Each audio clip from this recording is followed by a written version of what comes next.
Eh bien, bonjour à toutes et à tous pour ce deuxième rendez-vous pour les Bring Your Own Dev. Il y a de plus en plus de monde, ça fait vraiment plaisir. Merci à tous d'être venus. Les Bring Your Own Dev, je vais juste en parler quelques secondes pour les personnes qui ne connaissent pas ce temps fort. Donc ça se passe une fois par mois, les deuxièmes mardis de chaque mois. C'est des développeurs qui parlent à d'autres développeurs, soit de leur métier, ou bien de techno, ou bien de choses et d'autres. Vous êtes toutes et tous les bienvenus. Ça se passe à la brasserie. Là, on profite un petit peu de la salle parce qu'on est un petit peu nombreux et qu'on fait une table ronde, donc le lieu s'y prête bien. Sinon, ça se passe juste en bas au comptoir. Et ce soir, on va parler avec Dimitri et Anthony de notre métier, d'où on est parti et où est-ce qu'on est arrivé et par quel chemin de vie est-ce qu'on est passé. Et je vais laisser Quentin continuer. Merci à toutes et à tous. Eh ben, merci beaucoup Bernard, donc bienvenue à tous.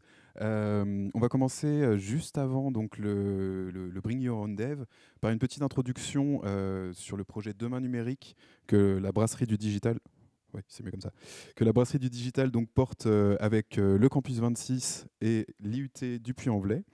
C'est justement dans le cadre de ce projet Demain Numérique qu'on vous propose aujourd'hui, pour ceux qui ne sont pas développeurs, de venir découvrir ce métier et donc d'avoir un aperçu, on va dire, privilégié sur ce métier que finalement peu de gens connaissent pleinement si on n'est pas développeur. Alors, tac. Donc, Demain Numérique, qu'est-ce que c'est? Demain Numérique, c'est une réponse à un appel à projet qui a été, dans les grandes lignes, hein, je ne vais pas faire compliqué, ça a été une subvention qui a été avec des fonds européens d'abord au niveau de l'État, et ensuite ça a été ensuite découpé pour chaque région. Et donc, en fin 2022 pour l'Auvergne-Rhône-Alpes, le projet de Definov donc, a été publié. C'est en mai 2023 donc, qu'on a eu une première réunion des acteurs locaux du numérique en Haute-Loire. Donc il y avait évidemment des entreprises, des écoles, la brasserie du digital, des prescripteurs aussi, France Travail, la région, bref, tous les acteurs, pour qu'on puisse faire un état des lieux de l'existant et puis des besoins surtout. Et c'est à la suite de cet état des lieux qu'a été formulé pour la première fois le projet Demain Numérique, qui s'axe selon deux grands axes majeurs, à savoir développer l'attractivité et l'accessibilité aux formations numériques. Et puis constituer, donc on le présente comme ça, mais c'est également pour développer tout ça, ça ne se fait pas tout seul. Donc on a besoin aussi de mailler avec les différents acteurs et de constituer un véritable réseau, qu'on puisse échanger, pouvoir directement s'adresser aux personnes adéquates. Et pour ça, c'est justement aussi dans le cas d'un événement comme celui-ci, c'est de pouvoir organiser des temps forts, de réunir les différents acteurs pour qu'on puisse avancer ensemble selon les projets de chacun sur un projet de formation ou de développement dans le numérique. Donc on n'est pas tout seul avec la brasserie, comme je l'ai dit, on est en consortium avec l'IUT du Puy-en-Velay et Campus 26. Donc le mieux, c'est que je vous laisse présenter rapidement vos deux structures. Alors bonsoir à tous. Tombe pas. Alors moi je représente, alors pour un certain nombre vous me connaissez déjà, je représente donc l'IUT Clermont-Auvergne.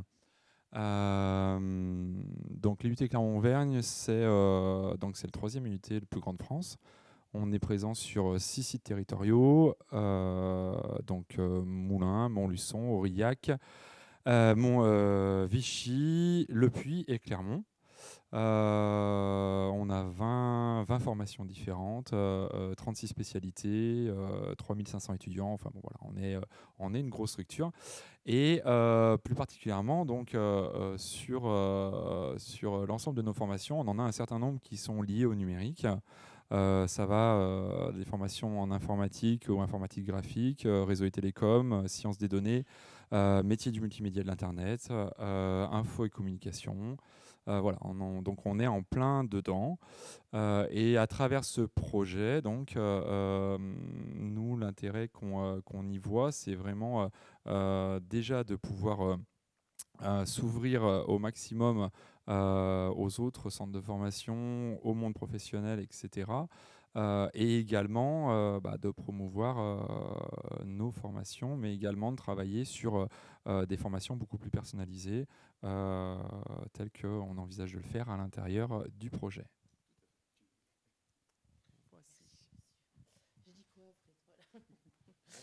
Bonjour. Comme toi, alors ceux qui ne te connaissent pas doivent me connaître moi, je suppose. Donc Marlène Bion, je suis la directrice de Campus 26, pardon. Nous, on a un centre de formation, on est juste à l'étage, 2 étages en dessous. On fait de la formation diplômante, Bac+2, Bac+3, développeur informatique sur la première année, on continue sur la deuxième année sur le Bac+3 en alternance. Et on a la particularité également de faire des cours de robotique et voilà, on a quelques élèves de code gaming, code GT qui sont présents également. Voilà, en cours du soir pour initier de manière un petit peu plus ludique au métier du numérique. Et on travaille beaucoup sur la sensibilisation, sur la filière numérique en général, que ce soit avec les écoles, et d'où l'appartenance à ce projet aussi, où on a cette filière commune de se dire sensibiliser sur tous ces métiers-là et de se dire dès le plus jeune âge, il faut y aller dessus, qu'on soit des garçons, des filles, il faut militer pour ça aussi. Donc voilà, un beau projet tous ensemble. Alors, si je peux juste préciser un point, donc sur le slide, il y a 2 départements liés au numérique qui sont mentionnés. Donc, comme je l'ai dit, il y en a beaucoup plus. Là, dans le projet, donc, pour l'instant, il y a uniquement le département MMI, métier du multimédia et de l'Internet, qui est impliqué dans ce projet-là. Après, à voir en fonction des besoins et autres. Mais l'objectif, c'est bien évidemment d'impliquer le plus grand nombre. En fonction de ce qu'on aura identifié par la suite. Tu spoil un petit peu, mais effectivement, c'est le but de ce projet Demain Numérique. En dernier, évidemment, il y a la brasserie. Je fais une petite présentation rapide parce que vous y êtes. La brasserie, c'est donc un coworking, principalement en activité. On a en bas, on a un peu plus d'une 50aine de places avec un fort taux d'occupation. On a un programme d'incubation et de la location d'espace, comme cette salle ce soir où vous êtes, qui peut être louée pour des événements ou personnalisée en fonction. Et surtout, la brasserie, c'est Fabrique de territoire. Donc c'est une association qui propose beaucoup d'animation, de sensibilisation, d'acculturation au numérique, dans le but de développer cet écosystème. Donc le temps de ce soir rentre dans ce pilier-là de la brasserie. Pourquoi justement donc la brasserie en tant que tiers-lieu a un intérêt à aller dans des projets comme celui-ci. Justement, je le remets un petit peu, mais la brasserie, c'est beaucoup d'adhérents dans le numérique, donc quasiment une centaine, beaucoup d'entreprises et donc forcément une valorisation de ces entreprises. Et surtout, c'est un lieu où on se croise, on échange, on phosphore. Et donc, c'est un lieu où il y a beaucoup d'opportunités, beaucoup d'échanges et donc c'est aussi notable de le remarquer. Une belle slide qui présente justement tous nos adhérents. Pour continuer dans la logique, la brasserie et surtout les différentes structures qu'on a pu évoquer, mais il y en a aussi plein d'autres sur le territoire, c'est vraiment l'idée de pouvoir connecter un petit peu chacun. Donc ce soir, on est dans le Bring Your Own Dev, on a aussi d'autres temps d'échange avec les métiers de la communication et du marketing, par exemple, le comptoir de la com. On a des sensibilisations qui sont faites avec les plus jeunes dans les collèges, les lycées, avec les jeudis du numérique. Et il y a encore pas mal de temps en fonction des besoins des enseignants qu'on organise pour sensibiliser au numérique. Je viens donc au projet Demain Numérique. Qu'est-ce que c'est donc ? L'idée, ça a été de faire une cartographie, c'est-à-dire un état des lieux de l'existant du point de vue en termes de formation en présentiel sur la Haute-Loire. De là, vous retrouvez, ça y est, c'est officiel, vous le retrouvez sur le site de la brasserie. Et donc, cette cartographie, elle nous sert si jamais vous avez des projets, que ce soit de vous former, mais ça peut être sur une formation courte comme une formation longue. Vous retrouverez, je ne sais pas si on le voit assez bien, mais un petit onglet sur la gauche qui vous permet d'aller filtrer absolument toutes les formations qui existent et d'avoir les contacts, les coordonnées, les plaquettes, le site web directement pour avoir toutes les infos en un seul endroit et ne plus aller courir d'un site à l'autre quand vous avez un projet de formation dans le numérique. Donc un état des lieux, c'est bien. Maintenant, est-ce que cet état des lieux est optimal? Est-ce que c'est intéressant? Est-ce qu'il n'y a pas des besoins qui pourraient émerger? Et donc ça, c'est le deuxième pan de Demain Numérique. C'est ce qu'on est actuellement en train de mener. C'est un audit auprès des entreprises de la Haute-Loire. S'il y a des formations qui en a pléthore, mais qu'elles ne conviennent à personne parce que personne n'y va, c'est un petit peu dommage. Donc l'idée, c'est d'aller voir les entreprises, de leur demander de faire un état des lieux de qu'est-ce qu'ils ont de développé en numérique et quelles sont les stratégies, quels sont les axes de formation, d'embauche aussi, pour savoir un peu comment on fait évoluer l'offre de formation en fonction. Et le dernier aspect, donc celui-ci il est encore en construction, quoique le guichet d'orientation va y venir, vient d'être lancé. L'idée, c'est de toutes ces données, de toutes ces informations, c'est de pouvoir les centraliser, de pouvoir le redonner au territoire en quelque sorte. Donc on a d'un côté, au sein de la brasserie, un guichet unique d'orientation qui a ouvert. Ça veut dire que toute personne, j'en ai vu quelques-uns que j'ai pu croiser, mais toute personne qui a un projet de formation dans le numérique peut venir s'adresser à nous et on prend un temps ensemble, selon l'état de ce projet, où est-ce qu'il est, est-ce qu'il a avancé ou non, mais de pouvoir prendre le temps d'étudier ce projet professionnel, de l'orienter vers les organismes de formation adéquats et s'il faut aussi pouvoir aller vers les organismes, on va dire un peu plus d'orientation. Ça peut être le CIBC par exemple, pour donner un exemple en termes de bilan de compétences ou de conseils en évolution professionnelle. Il y en a plein d'autres, ça correspond à chaque fois à des projets de chacun, mais l'idée ça a été d'aller voir un peu tout le monde pour pouvoir, dans le cadre de ce guichet, vous orienter le mieux possible vers le numérique et votre projet numérique. Et de l'autre côté, c'est ce que tu nous as un petit peu annoncé, Manuel, on a un parcours individuel de montée en compétences qui va être lancé, construit en début d'année prochaine.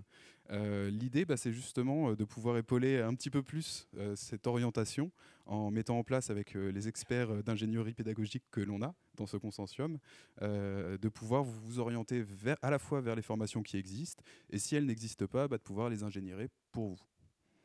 Voilà. Enfin, on parlait de maillage de territoire, maillage des acteurs. C'est un mot, je l'aime beaucoup, mais il est un petit peu abstrait. On ne sait pas toujours qu'est-ce qu'il y a derrière. Je vais vous donner un peu du concret. Tous ces événements, donc on les a construits un petit peu à destination, j'allais dire un peu tout le monde, non, mais tout le monde y trouve un petit peu sa sauce. Aujourd'hui, on est justement en termes, à propos des métiers du développement. On a fait avec le marketing, on a des temps pour les demandeurs d'emploi, on a des temps pour les entreprises. L'idée, c'est justement de prendre, entre guillemets, un prétexte comme ce soir, de pouvoir réunir dans une même pièce tous ces acteurs. Et puis, alors évidemment, il y a un sujet, évidemment, on va aller au bout des choses, et évidemment, on va pouvoir discuter ensemble. Mais l'idée derrière, c'est aussi, à la fin, de pouvoir échanger, que tous ces acteurs se rencontrent. On l'a dit, à la brasserie, il y a eu plus de 80 collaborations.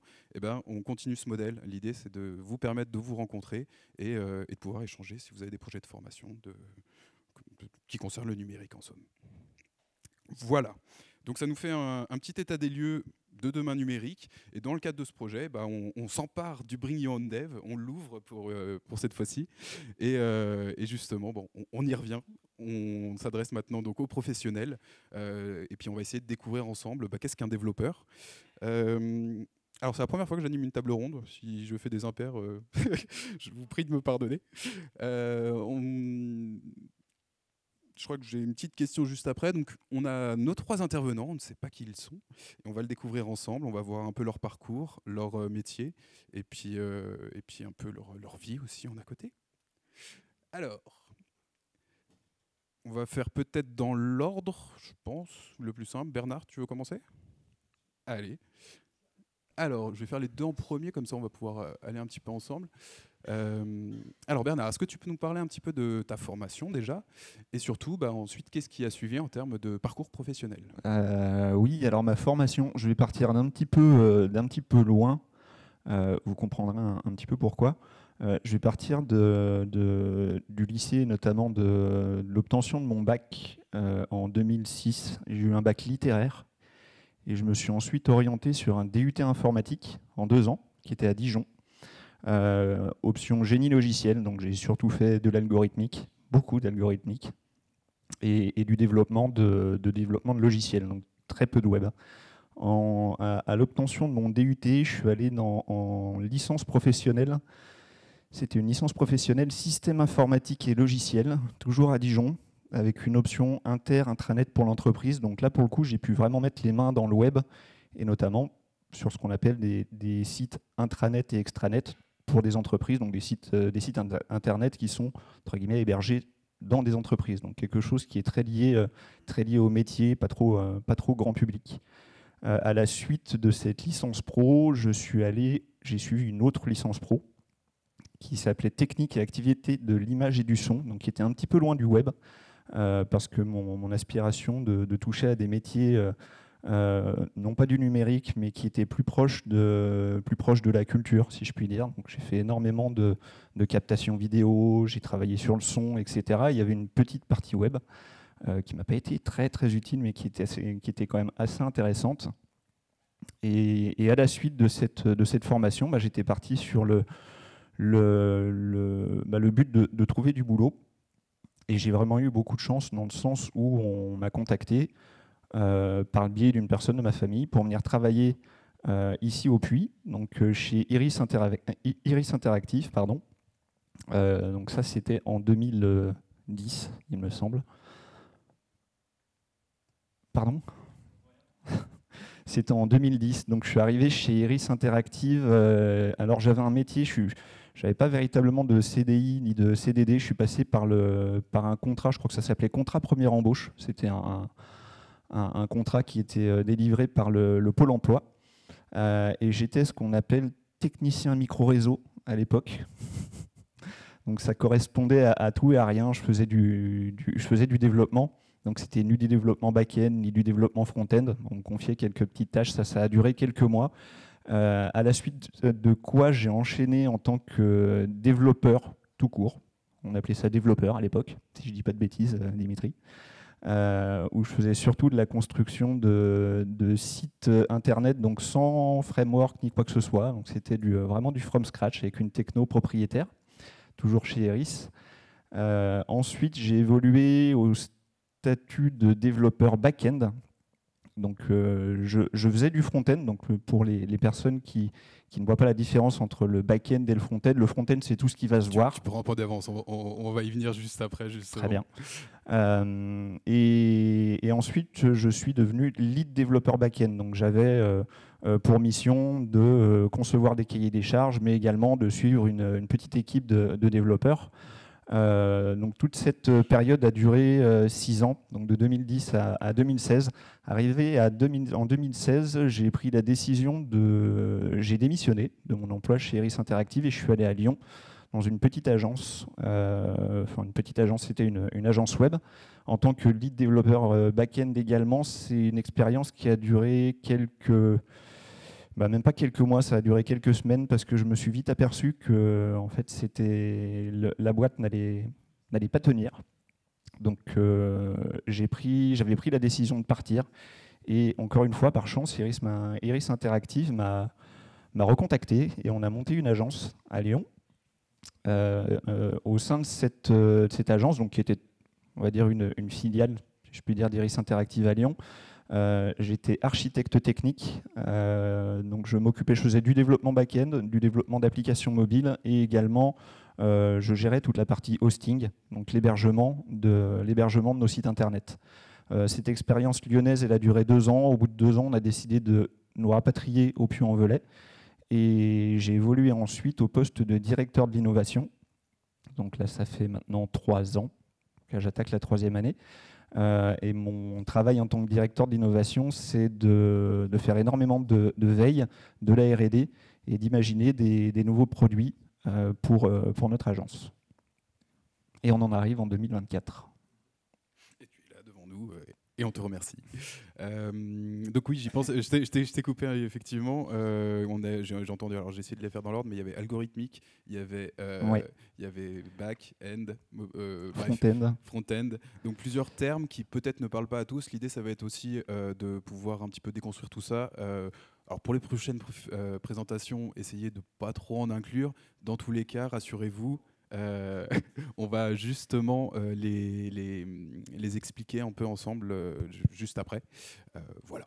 Alors ensuite, Anthony. Bon, j'ai promis que je ferais court ce soir et Bernard m'a bien battu là. Donc, je vais me présenter vite fait. Je suis Anthony Constantin. Si on prend juste la rétrospective de tout ce que je fais actuellement, c'est des opportunités que j'ai prises au fur et à mesure de mes différentes occasions de travailler tout simplement. J'ai commencé par un bac scientifique général. À cette époque-là, j'hésitais entre deux choses. Je faisais beaucoup de sport, donc prof de sport. J'aimais beaucoup les jeux vidéo, donc concepteur de jeux vidéo.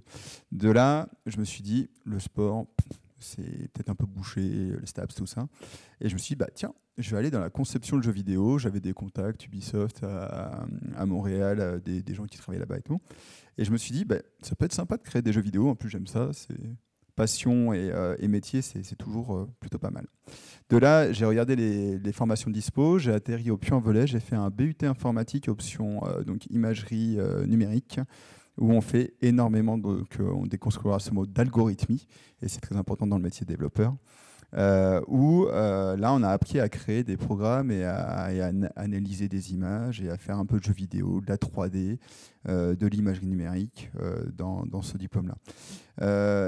Et après, à ce moment-là, j'ai vu qu'il y avait du boulot dans le web et on m'a demandé de créer des sites web. J'en avais fait un quand j'étais au lycée. Du coup, à ce moment-là, je me suis dit, tiens, ça peut être pas mal de travailler dans le web. Et du coup, j'ai enchaîné sur une licence pro en alternance, avec une option à l'époque qu'on appelait multimédia, donc toujours à l'IUT du Puy-en-Velay. Et l'IUT, à ce moment-là, m'a proposé de me prendre en alternance parce qu'ils avaient besoin de refondre leurs outils numériques, donc site internet, outils de gestion pour l'alternance. Ils m'ont dit, si tu veux, on te prend en alternance et on te paye pendant 1 an. Et ils m'ont bien dit, on ne t'embauchera pas après. J'ai dit, c'est pas grave, de toute façon, j'ai envie de me mettre à mon compte et puis je verrai si je fais un diplôme d'ingénieur après ou pas. Ce qui s'est passé, c'est qu'à ce moment-là, l'IUT, après cette alternance, m'a proposé de remplacer un collègue et m'a dit, si tu veux, on t'embauche pour 1 an, mais juste pour 1 an. Je dis, pas de souci, de toute façon, j'ai créé ma boîte à côté. Donc cette boîte, à l'origine, s'appelait Avamac. Donc c'est une entreprise individuelle. Donc de là, je suis rentré dans l'entrepreneuriat. Donc créer son activité soi-même et développer l'aspect commercial de la création de sites internet, d'applications. Et en parallèle, donc, j'ai enchaîné des missions à l'université, en BUT informatique toujours. Et de fil en aiguille, j'ai changé de formation. Je suis passé de BUT informatique à BUT MMI, donc métier du multimédia et Internet. Et ensuite, il y a Iris Interactive Monkey Factory qui est venu pas me débaucher, mais me dire ce serait bien qu'on bosse ensemble. On est en train de créer une boîte qui s'appelle Monkey Factory. Bernard avait bossé sur le POC, donc là encore un petit mot-clé, c'est une application, on va dire artisanale, pour tester un petit peu les transports en commun. Et du coup, Bernard était à Iris, on a travaillé ensemble à ce moment-là. Lui, il avait plein d'autres trucs à faire, donc j'ai récupéré la direction technique de Monkey Factory pendant 2 ans. De là, j'ai démissionné d'Iris Interactive. On est resté en très beau contact et puis on a commencé à bosser avec eux, mais plus dans un cadre d'embauche. J'ai créé une autre structure qui s'appelle Octopod. Donc là, je suis plus tout seul. Je suis cofondateur de la société avec Christine Garnier. Et on a enchaîné. En fait, on l'a appelé Octopod, cette société, parce qu'on s'est rendu compte qu'il y avait beaucoup de choses dans le numérique. Et vous allez vous en rendre compte ce soir. Il y a beaucoup de métiers différents qui sont ouverts vraiment à tout le monde si vous avez une appétence pour le digital. Et du coup, on fait de l'hébergement de sites internet, de la création d'applications mobiles, de la création de sites internet. Et on travaille maintenant en collaboration en fait, dans tout ce qui est formation aussi. Parce qu'il y a beaucoup besoin de formation pour les jeunes, en partenariat avec Campus 26 et l'IUT encore. Je suis toujours salarié de l'IUT à mi-temps en tant que professeur associé. Donc voilà pour mon parcours et je laisse le micro à Dimitri. Il n'y a plus besoin de moi. Merci. Alors, je vais essayer d'être un peu plus concis. Vous apprendrez que dans une entreprise, en fait, il Il y a ceux qui prennent leur temps et ceux qui rattrapent le temps de ceux qui ont pris leur temps. Je vais essayer de faire ça. Voilà. Donc moi, j'ai un parcours beaucoup moins structuré que le leur. C'est-à-dire que moi, au départ, j'ai passé mon bac scientifique. Ensuite, je suis parti en fac, ça ne m'a pas plu. Je suis parti à l'IUT, une IUT génie mécanique et productique, ça ne m'a pas plu. Après, je suis parti, j'ai travaillé, j'ai fait. À mon époque, il y avait encore l'armée. Donc j'ai fait mon service national. Après, j'ai fait des petits boulots, des trucs comme ça. Et puis, je me suis dit, ce que j'aime bien, c'est le sport. Voilà, j'étais très sportif, donc j'ai passé un diplôme de sport, un brevet d'État, etc. J'ai été éducateur sportif pendant quelques années. Et puis à un moment, j'ai voulu changer. Je n'ai pas su quoi faire, vraiment. Après, j'ai suivi des potes qui étaient dans l'informatique. Je me suis dit, c'est sympa, quoi. Mais sauf que j'y connaissais rien du tout. Franchement, vous savez, un spect élément, par exemple, je ne savais même pas ce que c'était. Donc le HTML, tout ça. Donc, ça ne se dit pas, mais j'ai fait marcher un piston pour ne pas avoir à attendre un an et demi pour partir en formation. Donc on m'a trouvé une formation vraiment très rapidement, en 3 semaines. Je ne savais pas ce que c'était. Au début, je pensais faire un petit peu de front-end, voilà, du multimédia. Mais en fait, je suis tombé dans un truc, ça s'appelait analyste programmeur, ouais, études et développement. Donc c'est vraiment du dur, en fait. On a fait, premier mois, on a fait du C. Franchement, je comprenais rien du tout, quoi. Et puis petit à petit, je me suis vraiment mis dedans et je suis tombé dedans et j'ai adoré ça. J'ai vraiment adoré. Après, voilà, j'étais sportif, j'étais toujours dehors. Je me suis mis à un bureau et j'ai commencé à adorer, à développer, à faire de la programmation, etc. et à m'intéresser à tout ça. Mon expérience de vie m'a aussi obligé à mettre de la rigueur, à essayer de ne pas me plonger à fond dans le code. C'est ce qui fait que maintenant, j'ai cette exigence-là dans mon entreprise. Voilà. Ensuite, donc une fois que j'ai eu ce diplôme, qui était en fait, ça va parler à certains, c'était un titre professionnel. Donc moi, j'ai pas de diplôme d'IUT ou autre diplôme universitaire. J'ai un titre professionnel. C'est un diplôme que j'ai eu en 1 an. Ça s'appelle l'AFPA. C'est un peu l'équivalent de ce que vous faites. Voilà, c'est ça. Donc voilà, je suis parti de ça. J'ai eu mon diplôme. C'était dans les débuts des années 2000, c'était assez difficile de trouver du boulot parce que toutes les entreprises que je croisais, elles me disaient bah non, on veut quelqu'un comme vous de pas cher parce que vous êtes débutant, mais on aimerait que vous ayez 10 ans d'expérience. Bah, ça ne marche pas comme ça, donc c'est un petit peu difficile. J'ai galéré, j'ai monté mon entreprise. Alors un terme que j'aime bien, ça s'appelait l'AGSA. J'étais artiste, auteur indépendant, créateur de logiciels. Voilà, ça me permettait de travailler de manière l'AGSA, je ne sais pas. Bon, l'AGSA, ouais. Bon, voilà. J'ai commencé à travailler comme ça, et puis entre-temps, je faisais des petits boulots. Voilà. Et puis, à force, donc j'ai réussi à me perfectionner, à rencontrer des gens qui m'ont fait confiance. Donc, j'ai pris un petit peu d'expérience. Et puis, petit à petit, j'ai pris confiance. Je suis allé dans d'autres entreprises. J'étais responsable informatique dans une industrie. Je suis parti chez Iris Interactive aussi, pendant 2 ans et demi. Et quand tu es arrivé, je suis parti. Voilà, c'est ça. Après, donc, je suis parti dans différentes sociétés. Puis je suis revenu, je me suis mis à mon compte. J'ai créé pendant 7 ans, j'ai été indépendant à peu près. Voilà. Et puis en 2018, je me suis associé avec une personne que j'avais rencontrée chez Iris aussi, qui s'appelle Grégory Planchat, qui devait être ici aussi ce soir. Et puis on a monté, enfin il avait déjà monté la société, mais on avait des projets en commun, donc on a continué à développer la société qui s'appelle Kiboko, que peut-être certains connaissent. Voilà, et puis maintenant on en est là, quoi. On est une agence web, on est spécialisé dans le e-commerce B2B. Je sais pas, j'ai essayé d'être. Non, j'ai été long en fait. Bien, on ne se rend pas compte quand on parle. Merci beaucoup. Il y en a une petite question que j'avais, c'était le déclencheur, mais alors très rapidement en un mot, finalement, au regard de tout ce que vous avez pu énoncer sur votre parcours, qu'est-ce qui vous a vraiment amené au développement? Alors, comme je l'ai dit, moi, c'est le hasard. C'est ce que j'ai entendu. C'est le hasard. Ouais, mais c'est aussi la curiosité de s'intéresser à des choses comme ça, des opportunités. Et comme tu en as parlé d'opportunités, qu'il faut les saisir et puis il ne faut pas les balayer s'il y a la moindre difficulté. Des fois, il faut forcer un petit peu. Et puis voilà. Moi, opportunité, et même opportunité financière. C'est-à-dire qu'il y avait du boulot, il y avait de l'argent, du coup je me suis dit j'y vais. De mon côté, comme je vous le disais, moi j'ai eu un bac littéraire, donc j'avais 2 options quand je suis sorti du lycée. C'est soit je faisais des beaux-arts, soit j'allais en DUT informatique, donc 2 choses qui sont complètement opposées. Les beaux-arts pour des notions de, justement, comme tu dis, d'argent. c'est quand même vachement dur de vivre de son art. Ça doit être super, mais c'est vachement dur. Donc je me suis orienté en DUT informatique, et ce qui m'a poussé, j'aurais pu faire complètement autre chose, mais ce qui m'a poussé à continuer là-dedans et être développeur, c'est une image que j'aime bien prendre. C'est qu'en fait, quand j'ai compris comment ça fonctionnait, quand j'ai compris comment ça fonctionnait et que je commençais à prendre un petit peu mes marques, en fait, c'est comme si j'avais une palette de couleurs sous les mains avec lesquelles je pouvais faire plein de choses. Donc j'ai continué, et honnêtement, c'est un plaisir de tous les jours. Donc si on résume, si on aime l'argent, si on aime l'art ou si on a de la chance, il faut être développeur. Alors, on va regarder un petit peu donc, au niveau du parcours. Finalement, c'est quoi l'aspect de votre métier qui vous motive le plus au quotidien ? En tout cas pour moi, c'est la recherche et la création en fait. C'est mon travail aujourd'hui, hein, c'est de faire de la R&D. Donc, quand je parle de R&D, c'est recherche et développement, c'est d'imaginer des nouvelles choses. Donc c'est tout un processus créatif finalement qui est vraiment hyper stimulant. Ouais, c'est très bien. Moi, c'est un petit peu ce que Bernard vient de dire. Je suis un peu d'accord avec lui. C'est résoudre des problèmes. Vous êtes développeur, vous allez avoir des problèmes tout le temps, et il faut aimer les résoudre parce que sinon, ce ne sera pas votre métier. Alors je vais dire, je vais prendre ce qu'ils ont dit, c'est la même chose, sauf que moi je vais rajouter un autre aspect qui est aussi le service.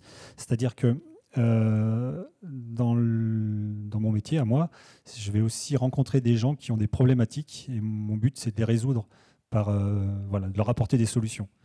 Voilà, moi c'est surtout ça, quoi. Apprendre les métiers des personnes qui ont besoin de mes compétences. Et là, ça correspond à ça. Hein. Pour ceux qui étaient avec moi ce matin, alors on voit tout le monde, là, il y a des étudiants de l'IUT, des étudiants de Campus 26. Ce matin, on était au SDIS, donc chez les pompiers. Et clairement, c'est ce qui s'est passé ce matin. Les pompiers avaient une problématique métier très spécifique, et ils nous ont dit, bah voilà, il nous faut des solutions. Et on a passé à peu près 1h30 à débriefer en fin de matinée pour répondre à des problématiques de ce métier-là. Et ça, c'est vraiment génial. Quelqu'un vous dit, comment on pourrait faire ça et tout. Et de pouvoir se dire, bah, on va apporter des solutions, et notamment là en plus aux pompiers au niveau du SDIS, donc départemental, c'est vraiment quelque chose qui est super agréable. Merci beaucoup. Alors, on a vu que vous aviez eu des parcours un petit peu très différents les uns des autres. Aujourd'hui, avec votre position, votre poste, est-ce que vous auriez fait le même parcours de formation avec les connaissances d'aujourd'hui, ou est-ce que vous auriez fait un parcours différent ?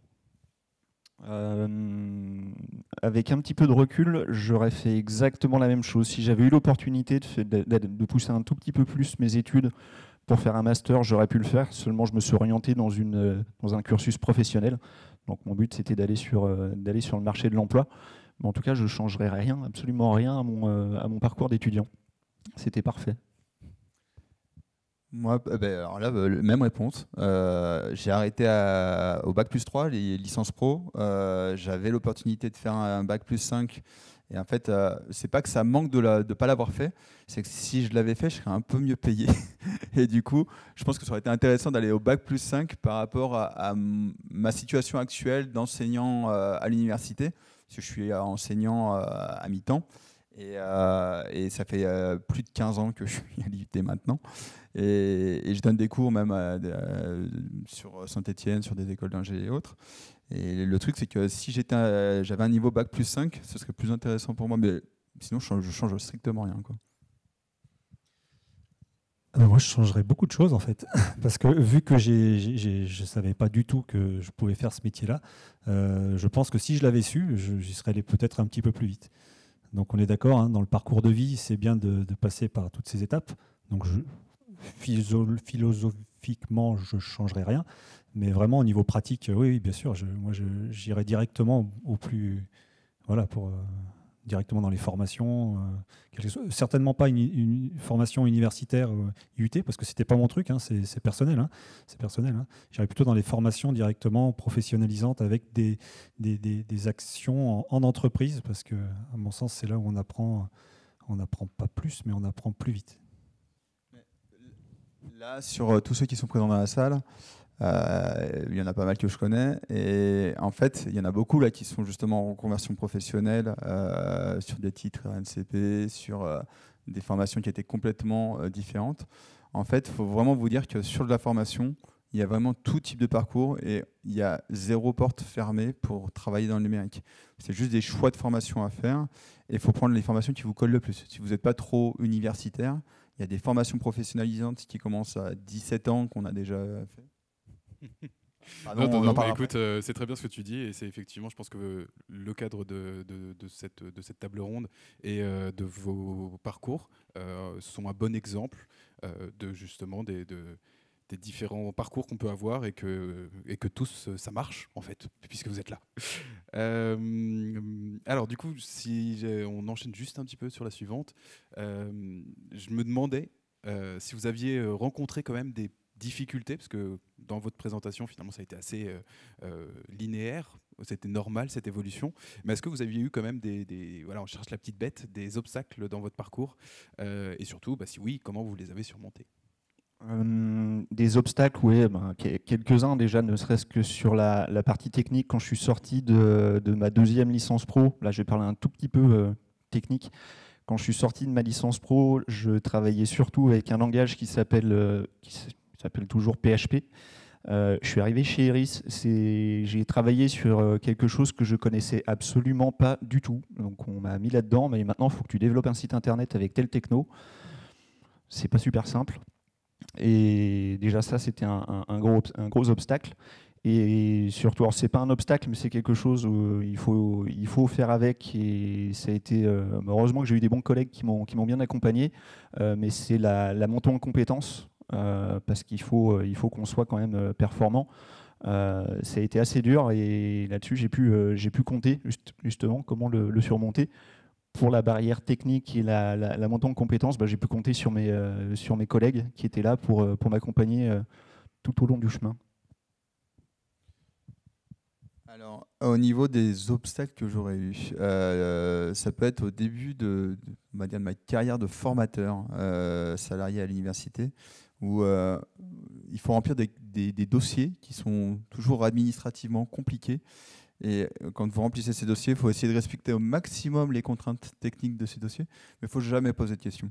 Si vous commencez à poser des questions pour savoir si vous correspondez à la ligne X312 du contrat X325, généralement, il y a quelqu'un qui va vérifier, qui va dire « Ah ben non, c'est pas bon, tout va mal ». Donc en fait, vous essayez de correspondre au maximum aux choses, mais au bout d'un moment, il ne faut pas aller chercher trop dans le détail des fois, parce que sinon, en fait, on vous trouvera toujours une excuse pour que des choses ne passent pas. Et donc, comment on les surmonte ? On essaie de répondre aux règles au maximum, aux règles qui sont posées et imposées. Et après, quand il y a des petites choses qui ne sont peut-être pas en adéquation avec les demandes initiales, des fois, il ne faut pas gratter trop loin et passer. Parce qu'il y a des gens qui sont payés à gratter. Et une fois que vous grattez avec eux, ils grattent loin. Bon, les obstacles, c'est vrai que moi, je ne les regarde pas trop. Hein.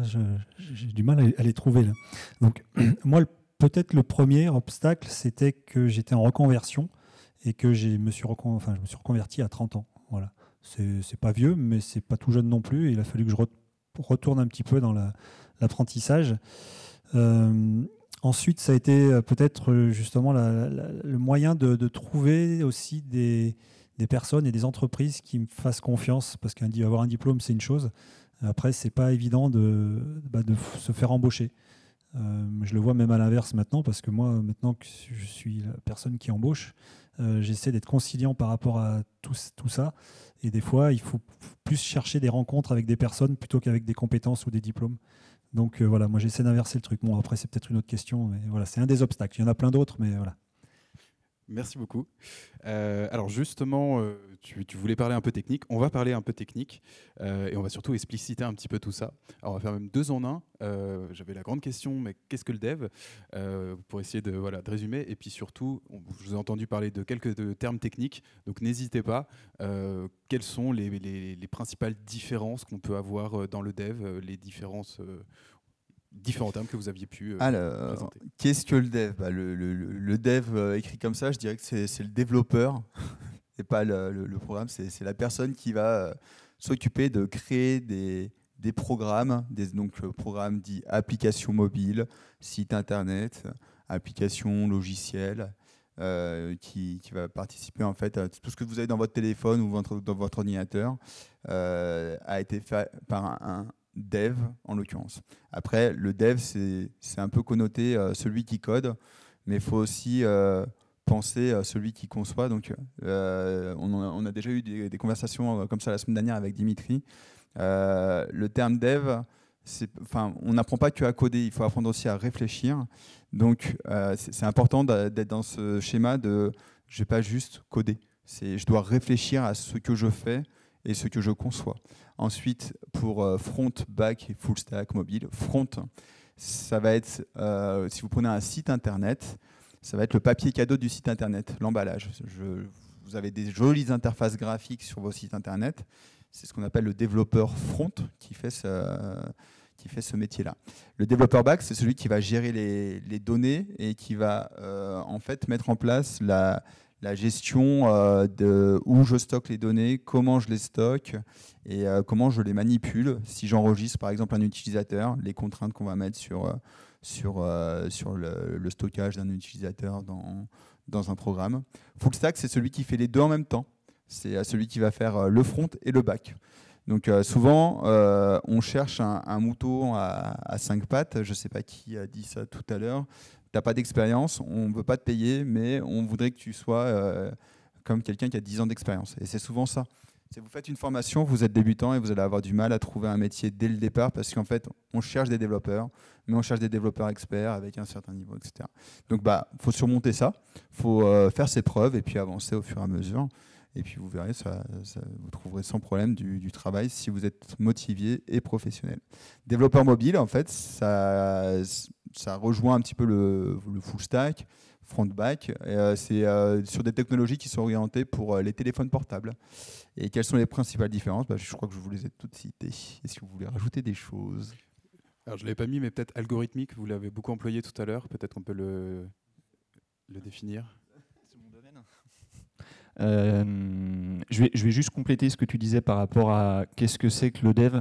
Parce que c'était une petite maxime qu'un de mes profs me disait quand j'étais en DUT. En fait, on ne nous apprend pas, comme tu disais, on n'apprend pas à coder.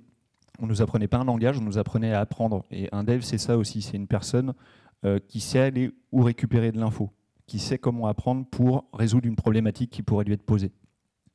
Quand on parle plus particulièrement d'algorithmique, j'essaye de trouver une bonne analogie. Une recette de cuisine, c'est une suite d'instructions que vous allez suivre les unes après les autres pour, par exemple, faire un gâteau. Prenez des œufs, prenez du lait, mélangez tout ça, mettez de la farine, etc. etc. L'algorithmique, c'est sensiblement la même chose, mais pour concevoir des logiciels ou des applications mobiles ou bien des sites internet. Et ça s'adresse la plupart du temps aux développeurs back-end. C'est surtout le développeur back-end qui va faire beaucoup d'algorithmique, même si aujourd'hui c'est un petit peu confondu, puisque le développeur front doit également avoir quelques notions d'algorithmique pour correctement faire son travail. Je ne sais pas si c'est une bonne analogie. Très bien. Alors Dimitri, tu n'as pas eu la parole, mais alors justement, en question rapide, en un mot, parmi tous ces éléments dans le développement, un chacun, qu'est-ce qui vous plaît le plus ? Entre le front, le back, tous ces éléments, lequel serait... Non, ça peut être autre chose, hein. Mais en tout cas, parmi tous ces éléments, on a vu, tout à l'heure, on a parlé un petit peu de ce qui vous animait dans ce métier. Là, c'est vraiment la partie technique. Quelle serait la partie technique que vous préférez ? Je vais dire l'origine de tout, c'est le métier. C'est-à-dire qu'en fait, il faut réfléchir, même avant l'algorithmie, il faut arriver à comprendre le métier. Et ça, c'est ce qui a, à mon avis, de plus compliqué, c'est d'arriver à rentrer dans le projet, pas par ses propres connaissances techniques, mais par le métier alors, on va dire du client, hein, mais c'est le métier, ça veut pas dire, ça veut vraiment dire le besoin exprimé par la personne qui demande justement à ce qu'on développe soit un site, soit une application, un logiciel, n'importe quoi. Okay. Il est long ce mot. Hein. Très bien. La réflexion qui vient avant tout ça, et ça revient un peu à ce que Dimitri vient de dire. Juste en anecdote, on a créé une société qui s'appelle Nos Parents avec un co-associé sur un projet où on s'est dit tiens, on va faire une application pour l'aide à la personne et ça va être facile parce que du coup on va connecter 3 contrats et ça va être cool. Ça fait 2 ans qu'on est dessus Alors, réflexion. Et ça fait 2 ans qu'on réfléchit à comment faire ça bien pour avoir une belle plateforme qui va super bien tourner. Nous, on est en train de finir, mais en fait, il y a beaucoup de réflexion en amont de ce projet. C'est un truc de malade. Et en fait, pour toutes les applications que vous allez devoir concevoir, il va falloir avoir une réflexion et une conception en amont de ce que vous allez faire en codant. Ouais, mais je pense qu'on est tous à peu près d'accord sur ce sujet-là. Le plus intéressant, c'est la réflexion en amont. Écrire du code, c'est bien, hein, c'est cool, c'est plaisant. Ce qui est encore plus intéressant, c'est de réfléchir à ce qu'on va concevoir. Ok, merci. C'est super intéressant. Ça veut dire aussi que tous ces outils qui peuvent un peu rebuter si on ne connaît pas, voilà, j'ai pris les plus classiques que j'ai pu entendre en étant à la brasserie, front, back, full stack, qui peuvent être un peu rebutants parce qu'on ne sait pas ce qu'il y a derrière. Et finalement, de tous les trois, c'est finalement juste quelque chose de lambda. Et ce qui est intéressant, c'est la réflexion qui est en amont. Donc ne pas se freiner avec ces mots qui peuvent faire peur. On va se pencher un petit peu plus sur votre quotidien. Quelles sont vos missions principales aujourd'hui? Si vous deviez dépeindre votre journée type, à quoi elle ressemblerait? Alors mes missions principales aujourd'hui, c'est, comme je le disais, c'est de faire de la R&D. Je fais aussi de la conception. Une journée type, déjà je vais me prendre un café parce que c'est important. Je vais dépiler mes mails puisque en effet on reçoit, ça c'est quelque chose d'incontournable. Même en tant que dev, on reçoit quand même pas mal de mails, donc il faut trier tout ça, préparer un petit peu sa journée. Et ensuite aujourd'hui, si je prends vraiment le cas concret de vraiment aujourd'hui, c'est faire de la veille et monter un prototype d'agent conversationnel boosté à l'intelligence artificielle. Donc c'est beaucoup de test and learn avec de l'IA. Pas mal de développement, surtout du JavaScript. Et je vais faire ça toute la journée, entrecoupé, malheureusement ou heureusement, de réunions et de briefs avec les autres personnes de mon agence, puisqu'on est amené, plus que de faire du développement, on est aussi amené à échanger et à discuter ensemble sur les différents projets qu'on peut avoir au sein d'une agence web. Faire du dev, c'est pas travailler tout seul dans son coin. On travaille la plupart du temps en équipe. Vous pouvez être freelance, travailler tout seul, être full stack, comme tu le disais Anthony tout à l'heure, travailler tout seul. À un moment ou à un autre, vous serez forcément obligé de travailler avec quelqu'un d'autre, que ce soit un client, et de comprendre son besoin, ou même avec des prestataires extérieurs. Donc il y a tous ces points d'échange également qui vont se faire au fil de la journée. Et généralement, ça se termine par un gros nettoyage de mon poste de travail pour être sûr que le lendemain, je puisse reprendre un café et recommencer une journée classique. Alors moi, c'est un peu différent parce que ma journée type, ça dépend des périodes de l'année. Là, en ce moment, on est en plein dans les formations. Donc ma journée type, c'est de former des étudiants et ou des apprenants à devenir développeurs. Donc arriver bien à 8h30 en formation, sinon on doit payer nos croissants et nos pains au chocolat quand on arrive en retard. J'aimerais bien que mes étudiants en ce moment arrivent plus en retard parce que depuis le début, c'est que moi qui ai payé des croissants. Au niveau d'Octopod, ça va être de bien répondre aux clients quand il y a des problèmes spécifiques. Donc un client qui nous envoie un mail et qui nous demande de corriger un bug, ou donc de bien chouchouter nos clients pour qu'ils restent et qu'on continue à travailler avec eux. Ils sont plutôt contents actuellement, donc je ne vais pas me plaindre.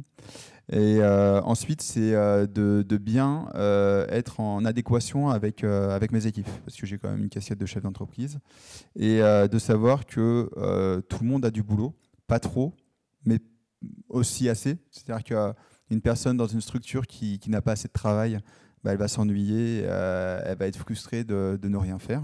Ce qui peut arriver quand il y a des belles activités. Nous, on a quand même des activités qui peuvent être très cycliques. Donc, être sûr que mes collaborateurs, donc les personnes avec qui je travaille, elles sont contentes au quotidien, parce que sinon, elles s'en vont. Et être certain aussi qu'ils ne sont pas surchargés non plus, parce que sinon, après, on fait des burn-out, etc. Donc, plutôt être sûr que ce soit ou dans mes formations que j'anime avec ambition de accessibilité, ou dans mon cercle de collaborateurs et de salariés, que tout le monde arrive à bosser correctement et qu'on arrive à avancer ensemble sur tous nos projets. Alors, café, bien sûr. Oui, café. Alors la journée type, je n'ai pas vraiment de journée type, mais je vais essayer d'en trouver une quand même. Donc toujours le matin, on arrive, bien sûr, café, mail, etc. On regarde un petit peu. Ensuite, il y a toujours des problématiques clients qui arrivent et il faut savoir les traiter. Donc c'est beaucoup de discussions avec les clients pour qu'ils expriment leurs besoins, parce que les clients arrivent souvent avec des solutions. Je ne sais pas si j'ai un exemple en tête, mais je sais pas, j'ai une problématique pour... je sais pas, en fait, j'ai pas d'exemple. En gros, le client arrive très régulièrement avec des solutions à ses problèmes en disant il me faut me développer un site parce que j'ai besoin de telle chose. En fait, non, c'est quoi ton problème à l'origine? C'est la communication, c'est différentes choses. Et là, on va commencer à réfléchir à trouver des solutions à son besoin. Ensuite, il faut gérer aussi tous les projets en cours avec les équipes qui travaillent dessus. Donc, comme vous disiez, beaucoup d'échanges, voilà, beaucoup de discussions, des réunions. Des fois des discussions un peu plus sauvages parce qu'il y a des besoins qui sont un peu plus urgents que d'autres. Et puis voilà, la fin de journée, elle se termine par un café. Ou par une bière. Non, un café. Non, un café. Et juste en termes d'amplitude horaire, comme ça, pour se représenter. Alors, en fait, c'est pareil, parce que là, on parle de nous, et la casquette de Dimitri, enfin de nous trois, elle est un peu spécifique quand même, parce que pour un développeur, je dirais qu'une journée type, ça va être 9h, midi, 13h30, 17h en général, 7 heures par jour. S'il est bien managé, le développeur, il ne fait pas des heures supplémentaires, il ne se couche pas à minuit, et il n'est pas stressé. Et ça, c'est s'il est bien managé. Il y a plein d'entreprises où ce n'est pas le cas, quoi. Donc, quand un développeur il arrive stressé, c'est qu'il y a un problème. Nous, notre job, si on prend une journée type d'un développeur, il va arriver, il va savoir ce qu'il a à faire dans la journée. Alors soit il est dans de la conception et il va devoir réfléchir et mettre en place un cahier des charges pour concevoir une application, ou s'il est déjà dans le cycle de développement, il a des tickets à dépiler et il sait ce qu'il va faire tout au long de la journée dans un tableau. Donc il aura été guidé. Voilà pour résumer. Et nous, on a plus une casquette au-dessus où on doit gérer les problèmes d'un peu tout le monde pour que ça se passe bien au niveau du développeur. Donc si vous êtes dans la formation pour être développeur, ce qu'on vous a donné de nos journées type, c'est pas spécialement représentatif de la journée type d'un développeur. Excuse-moi, c'est juste qu'en fait, pour revenir à ce que vous disiez tout à l'heure, enfin une chose qui a été dite, il y a quelques semaines, dans une conférence, j'ai rencontré un développeur qui m'a dit j'ai choisi le métier de développeur parce que j'étais très très timide, très introverti et tout, parce que je me suis dit je vais pouvoir travailler seul, sans parler à personne, etc. Voilà ce qu'il aimait parce qu'il pouvait plus. Et en fait, il s'est rendu compte que il m'a dit je me suis complètement planté, quoi. Et ce gars-là était vraiment, on voyait qu'il était timide, il avait vraiment beaucoup de mal. Et on a discuté un petit peu, et voilà. Et en fait, je me suis rendu compte 2 heures plus tard qu'il faisait une conférence. Et j'ai trouvé ça génial parce que justement, souvent, quand on est un jeune développeur, on se dit on va travailler tout seul, voilà. Et en fait, non, on va arriver à travailler, à communiquer avec les autres, et on va arriver à s'ouvrir. On va être obligé de s'ouvrir.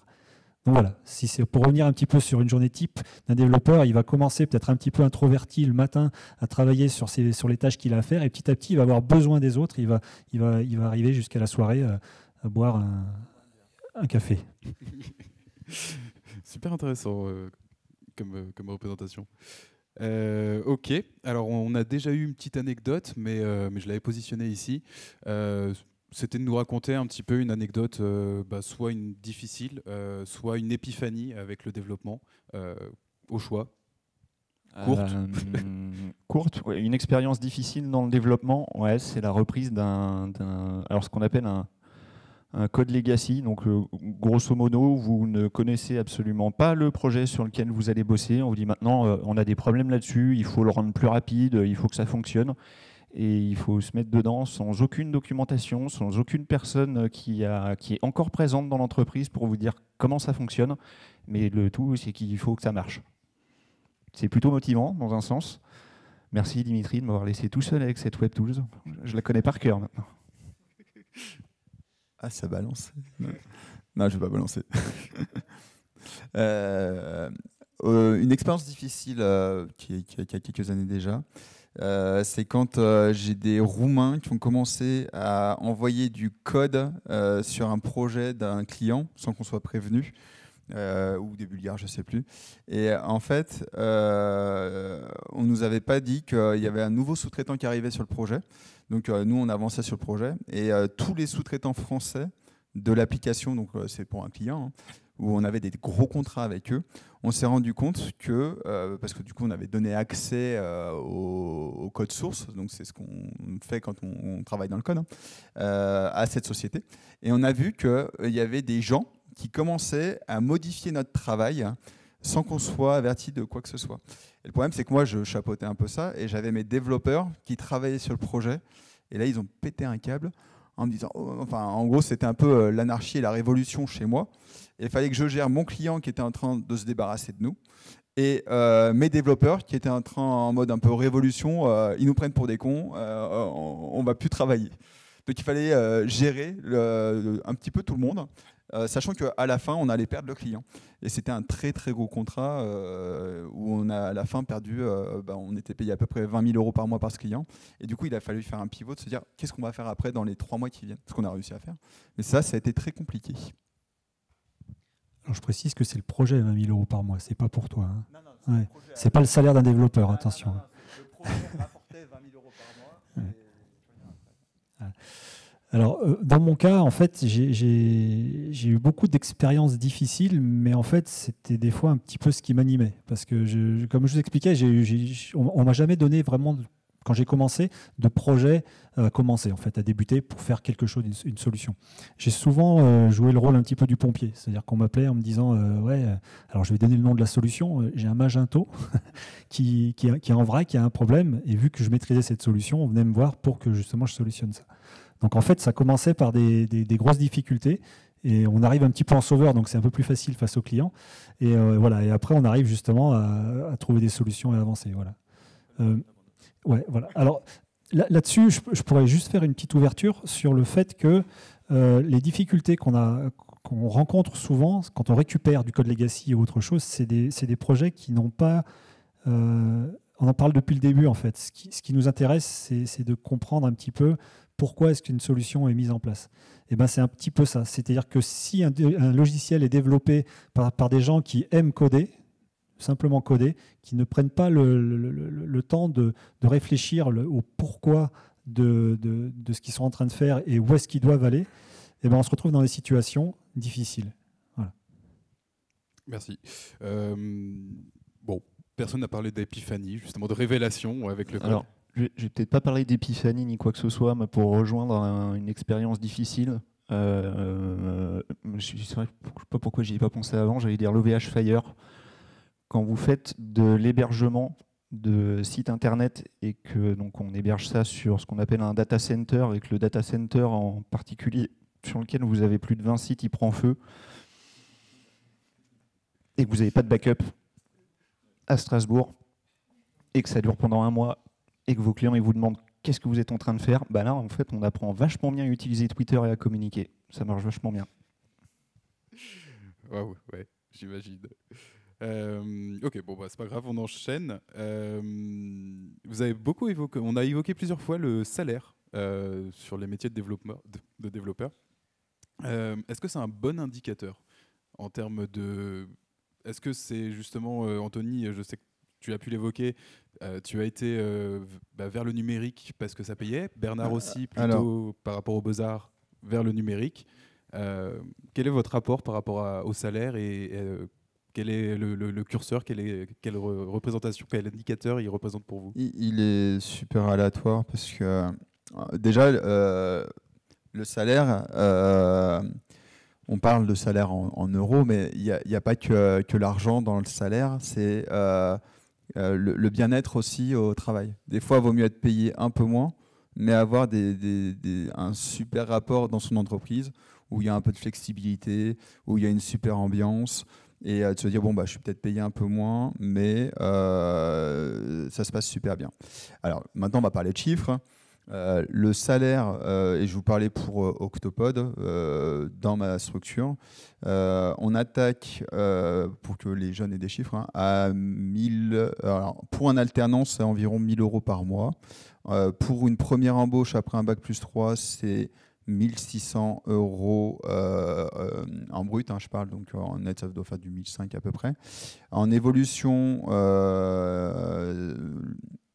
en moyenne, on est payé 1800 € par mois dans ma structure, mais ce qui est très aléatoire. Quand j'étais dans d'autres structures, j'étais net. Donc, sur votre compte, à la fin, vous avez 1800 € par mois. C'est un salaire que nous, on ne peut pas augmenter parce qu'on ne gagne pas assez, parce qu'on ne fait pas assez de marge et que du coup, c'est vraiment le maximal qu'on peut verser actuellement à nos salariés. Si on pouvait plus, on se permettrait plus. Quand j'étais dans d'autres structures, notamment Iris et Monkey, j'étais mieux payé. Donc, c'était des structures plus grosses et j'avais un salaire plus intéressant. À cette époque-là, d'ailleurs, j'avais négocié parce que c'est eux qui étaient venus me chercher. Donc, j'avais bien négocié. Et à côté, du coup, à l'université, c'est des salaires différents. Et après, en fonction des structures, ça peut être complètement différent. Il y a des structures où vous pouvez être à 2000, 2003 net. Ça dépend vraiment. Si on prend un de mes anciens salariés, il est parti de chez nous, il était à 1009 net. Il a démissionné parce que du coup, là, c'est quand mon gros client est parti tout à l'heure et il a fallu qu'on restreigne un petit peu notre masse salariale. Et du coup, il y avait du travail chez Monkey Factory. Il est allé donc dans une structure FIC à côté de Iris Interactive. Là, ils étaient en plein boom au niveau du boulot et puis ils avaient eu des levées de fonds. Donc, ils ont pu augmenter de 300 € par mois. Ensuite, il a renégocié, il était un petit peu augmenté. Ensuite, il est reparti et en fait, il a fait jouer la concurrence. Et là, il est en télétravail pour une boîte parisienne. Et là, pour le coup, il est payé sur du 2008 net, 3002 brut, un truc dans le genre. Et en fait, en faisant du changement cyclique tous les 2-3 ans, parce qu'il a acquis de l'expérience et qu'il a fait des entretiens, il a pu vraiment augmenter son salaire. Ce que je veux dire, c'est que le salaire, ce n'est pas un bon indicateur. Il faut d'abord que vous faut acquérir de l'expérience dans une société et que faut entrer et réussir à se faire embaucher dans une société qui fait du numérique pour ensuite avoir une évolution de carrière. Et si vous avez une bonne direction, ils ne vous en voudront pas de démissionner pour aller ailleurs parce que vous avez une augmentation de salaire et parce que vous avez des opportunités de travail. Ils vous encourageront et puis ils se débrouilleront pour trouver autre chose. Donc, dites-vous que le plus important au début, ce n'est pas le salaire, c'est l'embauche et le professionnel que vous allez obtenir. Notamment, moi, quand on me demande, des fois, il y a des personnes qui candidatent à Iris. Et après, donc, il y a le salaire de base. Et on me dit, ouais, je vais être payé, etc. Et peu importe la structure où vous allez aller, le premier truc que je vais conseiller, c'est de trouver une bonne boîte qui va être structurante au début. Et vous vous en foutez du salaire. C'est sur les 12, 18, 24 premiers mois que vous allez pouvoir acquérir et vous forger une expérience professionnelle et des compétences techniques que vous obtiendrez qu'en entreprise. Et ces compétences sont très, très importantes pour la suite, pour ensuite avoir un LinkedIn à jour et avoir un profil vraiment à jour pour avoir une carrière. Merci beaucoup. Est-ce que vous vouliez enchaîner? Je vois l'heure qui passe aussi. Si on veut aborder tous les sujets, il va falloir faire un petit peu plus... J'ai pas vraiment d'avis là-dessus. Ok. Très bien. Juste pour dire, en fait, pour moi, le salaire, c'est pas important, mais je sais que pour d'autres, c'est important. Donc, le salaire peut être très important, même si on... Voilà. D'où l'intérêt de... C'est chacun. Ouais, c'est sûr, chacun voit midi à sa porte, complètement. Et moi, je rejoins un petit peu Dimitri. L'argent, c'est bien, on a besoin pour vivre. Mais de mon point de vue, ça n'a jamais été un moteur. Oui, d'accord, l'expérience fait qu'on est augmenté, etc. On peut partir d'une entreprise, y revenir, négocier son salaire, ce qui est, on va dire, quelque chose de plutôt normal, mais en ce qui me concerne, c'est pas un moteur. Et je pense pas que ce soit un bon indicateur. On peut être développeur assez basique, mais travailler à Paris, on va avoir des salaires qui peuvent être mirobolants, et puis être au puits, être le même développeur et avoir un salaire un petit peu plus bas parce que la ville est différente. Enfin, il y a plein de facteurs qui font que le salaire, de mon point de vue, n'est pas un bon indicateur. Merci beaucoup. Alors, on va enchaîner un petit peu sur des petites questions toujours sur le quotidien. Et on va essayer de faire en quelques mots. Qu'est-ce que ça représente le télétravail pour vous? Est-ce qu'aujourd'hui, c'est devenu une norme dans les métiers du développement? Rapidement, est-ce que vous avez des avantages, des inconvénients? Je ne sais pas si je suis la même personne la mieux placée pour parler du télétravail, parce que je ne télétravaille pas et j'ai un avis assez tranché sur le sujet, donc je préfère laisser mes collègues en parler. Là encore, moi je suis pas pour le télétravail, mais ça me dérange pas que des personnes télétravaillent. En fait, je me rends compte que moi, dans ma structure, il y a personne qui veut télétravailler. C'est-à-dire que les gens, ils viennent au boulot, ils ont envie d'être là et on a envie d'être là parce qu'il y a une bonne ambiance. Donc en fait, on ne télétravaille pas. Mais si on voulait télétravailler, on pourrait. Mais on a des bureaux, on paye des open space à la brasserie du digital. Et nous, on fait de la formation sur la journée, donc on est présent devant les apprenants. Mais les personnes qui sont chez Octopod ne veulent pas télétravailler. On est là toute la semaine, à chaque fois. Après, il y a des moments où il y a une demi-journée en télétravail de temps en temps, où en fait, on le fait de façon naturelle. On n'a pas de cadre, mais on est une petite équipe de 5 personnes, 5-6 personnes, et c'est pour ça que ça fonctionne comme ça. Pour des sociétés qui sont plus structurées, c'est différent et c'est pas une norme. Ça peut être un avantage, ça peut être un inconvénient. L'avantage, c'est que on se retrouve à être chez soi et avoir le confort de chez soi. L'inconvénient, c'est qu'on n'est pas au contact des autres. Et je rejoins ce que Dimitri disait tout à l'heure. Le métier de développeur, on n'en a pas l'impression, mais c'est un métier où on doit énormément communiquer. Et le mieux pour communiquer, c'est d'être ensemble à un endroit physique. Alors le télétravail, moi je l'ai beaucoup pratiqué pendant plusieurs années, vraiment pas mal d'années. Et je sais que c'est quelque chose de très très très difficile si on veut vraiment vraiment bien le faire. Déjà, beaucoup de gens pensent que c'est cool de travailler à la maison. C'est pas vrai parce qu'on mélange tout en fait. On mélange la vie professionnelle, la vie personnelle. Les gens qui vivent, si vous vivez à plusieurs, c'est compliqué pour les gens qui vivent avec vous. Donc c'est vraiment pas facile le télétravail.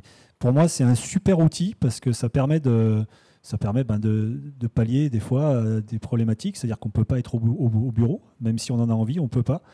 Il y a des gens qui ont des fois besoin un petit peu de s'isoler, donc de travailler un petit peu. On a un projet, quand on est au bureau, des fois on est un petit peu dérangé. Donc des fois, du télétravail, c'est bien. C'est juste un outil. C'est un outil qu'il faut savoir gérer en fonction des personnes, en fonction des caractères des personnes. Voilà, il faut avoir un bureau chez soi spécifique si on n'est pas tout seul. Voilà. C'est très, très, ça dépend vraiment des personnes, des sociétés, du travail même qu'on fait et de l'organisation aussi dans le travail. Voilà. Je vais juste compléter, je vais juste rebondir sur ta question, Quentin. Est-ce que c'est une norme? On peut, je ne sais pas si vous êtes d'accord avec ça, mais depuis le Covid, on le retrouve quasiment tout le temps quand je fais passer des entretiens d'embauche, généralement. Et le télétravail, comment ça marche? On le retrouve de plus en plus. Je suis pas foncièrement pour le télétravail, pour tout ce que tu as pu dire, Dimitri. Mais en effet, c'est quasiment une norme aujourd'hui, de mon point de vue. Je vais même rajouter qu'on a pas mal de confrères au niveau dans les grandes villes en fait, qui sont beaucoup ouverts au télétravail et qui maintenant sont vraiment en train d'y revenir en fait. Voilà. Mettre pas un télétravail systématique, mais un télétravail vraiment occasionnel. Merci beaucoup. Alors j'enchaîne. Du coup, en quelques mots, s'il vous plaît, quels seraient pour vous les langages? Alors j'ai entendu du C++, on a eu du JavaScript tout à l'heure. Quels seraient les langages ou les technologies qui seraient incontournables aujourd'hui à connaître? Et surtout, est-ce que ça serait les mêmes demain? Les langages ou techno incontournables aujourd'hui, le JavaScript, le PHP, le TypeScript. Quand on fait du web, en tout cas, c'est incontournable. Quand on fait du logiciel, ça dépend. Ça peut être du C, du C++. Il y en a plein de différents. Moi, j'ai plus parti du web parce que c'est plus mon dada. Donc ouais, JavaScript, TypeScript, PHP. Et ceux de demain, même si c'est plutôt actuel, du Python. Si on travaille sur des sujets tels que l'intelligence artificielle, apprenez à faire du Python. C'est pas super c'est pas super bien comme langage, mais en tout cas, si vous savez faire du Python, vous pourrez travailler beaucoup plus facilement sur l'intelligence artificielle. Rien à ajouter de mon côté. Parfait. Alors je dis toujours les mêmes choses, hein, mais le langage, c'est qu'un outil. En fait, c'est un moyen d'exprimer ce qu'on veut dire à la machine, en fait, pour qu'elle fasse quelque chose. Donc en fait, c'est une couche supérieure. Donc en fait, le langage, il n'est pas du tout important pour moi. C'est bien d'avoir une compétence pour connaître, pour savoir parler. C'est comme un langage, une langue en anglais, français ou n'importe quoi. Voilà. Il faut savoir bien le maîtriser pour pouvoir bien parler. Mais le langage en lui-même, c'est pas ce qu'il y a de plus important. On parlait souvent des. Je peux même avoir un exemple chez d'autres confrères, par exemple, qui développent en fait des grosses plateformes de streaming françaises. En fait, ils sont en train d'éliminer le PHP et de passer sur du Go. On voit même la filière Decathlon, par exemple, une autre filière, qui sont en train de passer sur du Go. Et tous les développeurs qui sont sur du PHP sont en train de se former sur du Go. Le langage, c'est pas important. C'est important quand même d'en apprendre un et d'être performant sur un ou plusieurs langages. Parce qu'en plus de ça, mélanger les langages, c'est super important parce qu'il y a des concepts différents. Quand on fait du PHP et qu'on fait un petit peu de C++ à côté ou du Python ou n'importe quoi, ben on ramène les concepts et ça permet de prendre du recul. Mais c'est qu'un langage. Je suis d'accord avec Dimitri. S'il y a un petit truc en plus à voir en ce moment, le Go est un peu tendance. Et sur un projet qu'on a fait, nous, de notre côté, en fait, au niveau rapidité, on parle maintenant de microservices. Et en fait, tous ces langages qu'on utilise, en fait, ils sont intercommunicants. Et pour de la rapidité, notamment, on a eu une problématique qui a été posée récemment. Et en fait, on avait commencé à la faire en JS, PHP. Et le fait d'avoir fait en Go, c'est un langage qui est très rapide de Google. Ça nous a fait gagner en puissance et en rapidité pour un microservice, pour un petit truc donné. Donc, peu importe le langage, il faut savoir être flexible et ça reste des langages de programmation. Ouais, je te rejoins complètement. En effet, après, deux choses. Il faut choisir le bon langage pour la bonne chose. Si tu veux faire un microservice ou un service de streaming et que tu veux le faire en PHP, tu vas galérer, vaut mieux utiliser autre chose. Par contre, juste pour compléter ce que tu disais, Dimitri, certes, c'est qu'un outil, mais si tu veux trouver du boulot à un moment donné, il faut au moins avoir quelques langages que tu maîtrises bien dans ta besace. Donc on en a eu quelques-uns que vous avez pu citer. Et du Rust. Si vous voulez pas faire du Go, faites du Rust. C'est bien mieux. Non, c'est pas vrai. Alors celle-ci, je vais la passer puisque justement, après, on va se concentrer un petit peu comme on a deux entrepreneurs parmi nous. On va pouvoir se poser un petit peu quelques questions à ce sujet. Donc, pensez-vous que le doute peut être une ressource dans ce métier et pourquoi ? Alors oui, et dans le sens où de toute façon, il faut tout le temps se remettre en question et se dire, est-ce que je fais les bons choix ? Est-ce que la décision que je prends va être pertinente ? Et si ce choix n'est pas bon, est-ce que j'ai des solutions alternatives ? Donc la remise en question des décisions est super importante. Et pas hésiter à prendre conscience que la décision n'était pas bonne pour changer rapidement de voie. Oh, c'est philosophique, ça. Oui, le doute. Je doute de ma réponse, là. Tu vois ? Non, mais c'est vrai. Ouais. Le doute, oui, c'est essentiel, le doute. Mais après, il faut aussi des fois se dire il faut que j'avance, quoi. Sur ton entreprise, en fait. Quand on fait de la R&D, par exemple, des fois, on a un peu plus le temps de faire ce genre de choses. Après, c'est pareil, hein, c'est financé, donc non. C'est toujours un problème d'argent derrière. Mais ouais, le doute, c'est important parce que ça permet de remettre en question, on en parlait tout à l'heure, on peut même remettre en doute le langage qu'on va utiliser pour ce qu'on est en train de faire, voilà, pour le besoin. Donc, ouais, c'est important de douter, mais il faut aussi avoir certaines certitudes. Voilà. Voilà, okay. Une réponse. Bernard, c'est tout bon pour toi ?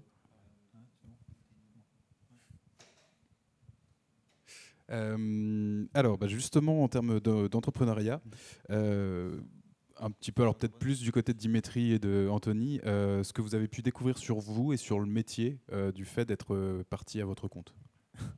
Alors, On a toujours dit que j'étais têtu dans mon attitude. Et ce que j'ai découvert, c'est que en fait, j'étais négociateur et puis flexible et puis à essayer de contenter en fait un problème ou une décision, de se dire bon bah on va faire quelque chose, mais de se dire qu'il y a plein de parties prenantes à partir du moment où on fait de l'entrepreneuriat, le client, le projet, le besoin du projet, et de faire des concessions sur plein de choses, en disant bon, ok, on va faire ça, mais peut-être pas comme ça, et toujours d'être dans la conciliation et pour avancer.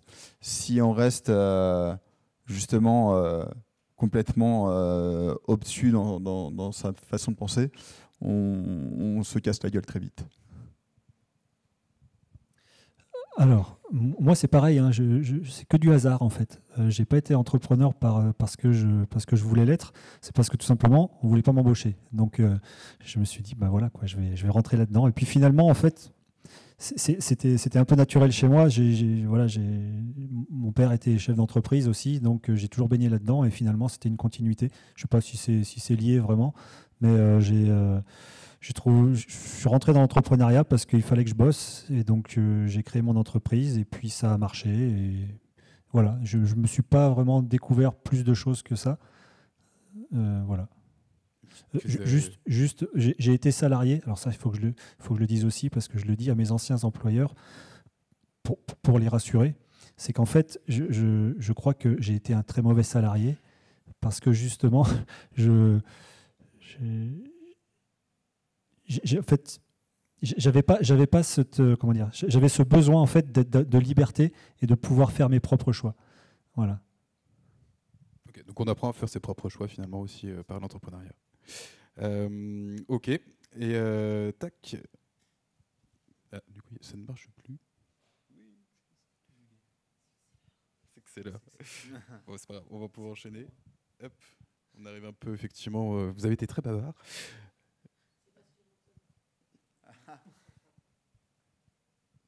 Je suis pas sûr que ce soit moi le plus bavard. Alors, je vous ai tout mis d'un coup. Alors, ce qui nous intéressait justement, c'était les évolutions du métier que vous avez pu observer au travers de votre parcours. Donc, il y a quelques questions un peu pêle-mêle que je vous ai mis. Les évolutions du métier en tant que... Et puis comme ça, vous pouvez me faire quelques mots un peu sur cette question. Alors, les évolutions du métier et des outils depuis mon premier jour, alors ne serait-ce que ce qu'on appelle un IDE pour... les personnes qui ne voient pas ce que c'est un IDE, imaginez un traitement de texte, mais pour les développeurs. À l'époque, on utilisait Dreamweaver, c'était vachement bien. Maintenant, ça n'existe plus. Donc, voilà, ne serait-ce que l'environnement de travail, il a complètement changé, mais également tous les outils qui vont autour. Pour le faire simplement, quand on développe un site internet, on a besoin de faire tourner un serveur pour que le langage PHP puisse tourner, etc. Avant, c'était plus ou moins simple à faire tourner. Aujourd'hui, on a tendance à tout découper, surdécouper. Comme tu le disais, Anthony, on va faire tourner des microservices, donc il faut apprendre à découper son travail. On doit travailler des technologies type Docker. Avant, quand on avait besoin de déployer un site, il suffisait de prendre ce qu'on appelle son code source, de le mettre à un endroit, et ça fonctionnait. Aujourd'hui, quand on parle de déploiement, c'est plus du tout la même chose, quoi. C'est beaucoup plus complexe, mais plus souple également. Alors, je passe à la question suivante. Allez, passez à la suivante, comme ça. Je suis d'accord avec Bernard. Hein, c'est toutes les évolutions qu'il a dit. Ça a complètement changé. C'est marrant parce qu'il y a des petits projets qui sont encore anciens et qui sont sur ces phases-là. Et quand on leur dit mais non, mais vous ne pouvez pas vous connecter en FTP, c'est vraiment mais pourquoi c'est pas possible et tout. Bon, anecdote à part. Attentes des employeurs pour les jeunes développeurs d'aujourd'hui vs les attentes lors de vos recrutements. Première connerie que j'ai fait, c'est quand j'ai été directeur technique à Monkey Factory. Frédéric Pacotte, qui est le président de la boîte, m'a dit ouais, vas-y, source-toi, fais tes équipes. Je travaillais à l'université, donc on prend les meilleurs développeurs de l'IUT. Sauf que du coup, les développeurs qui sont en tête de gondole, ils ont généralement un gros melon. Et du coup, quand on leur dit qu'ils font mal les choses, ils n'écoutent pas. Et du coup, j'ai appris qu'en fait, il ne fallait pas prendre les meilleurs, mais qu'il fallait prendre les plus endurants, ceux qui bossent vraiment, pas ceux qui ont des facilités.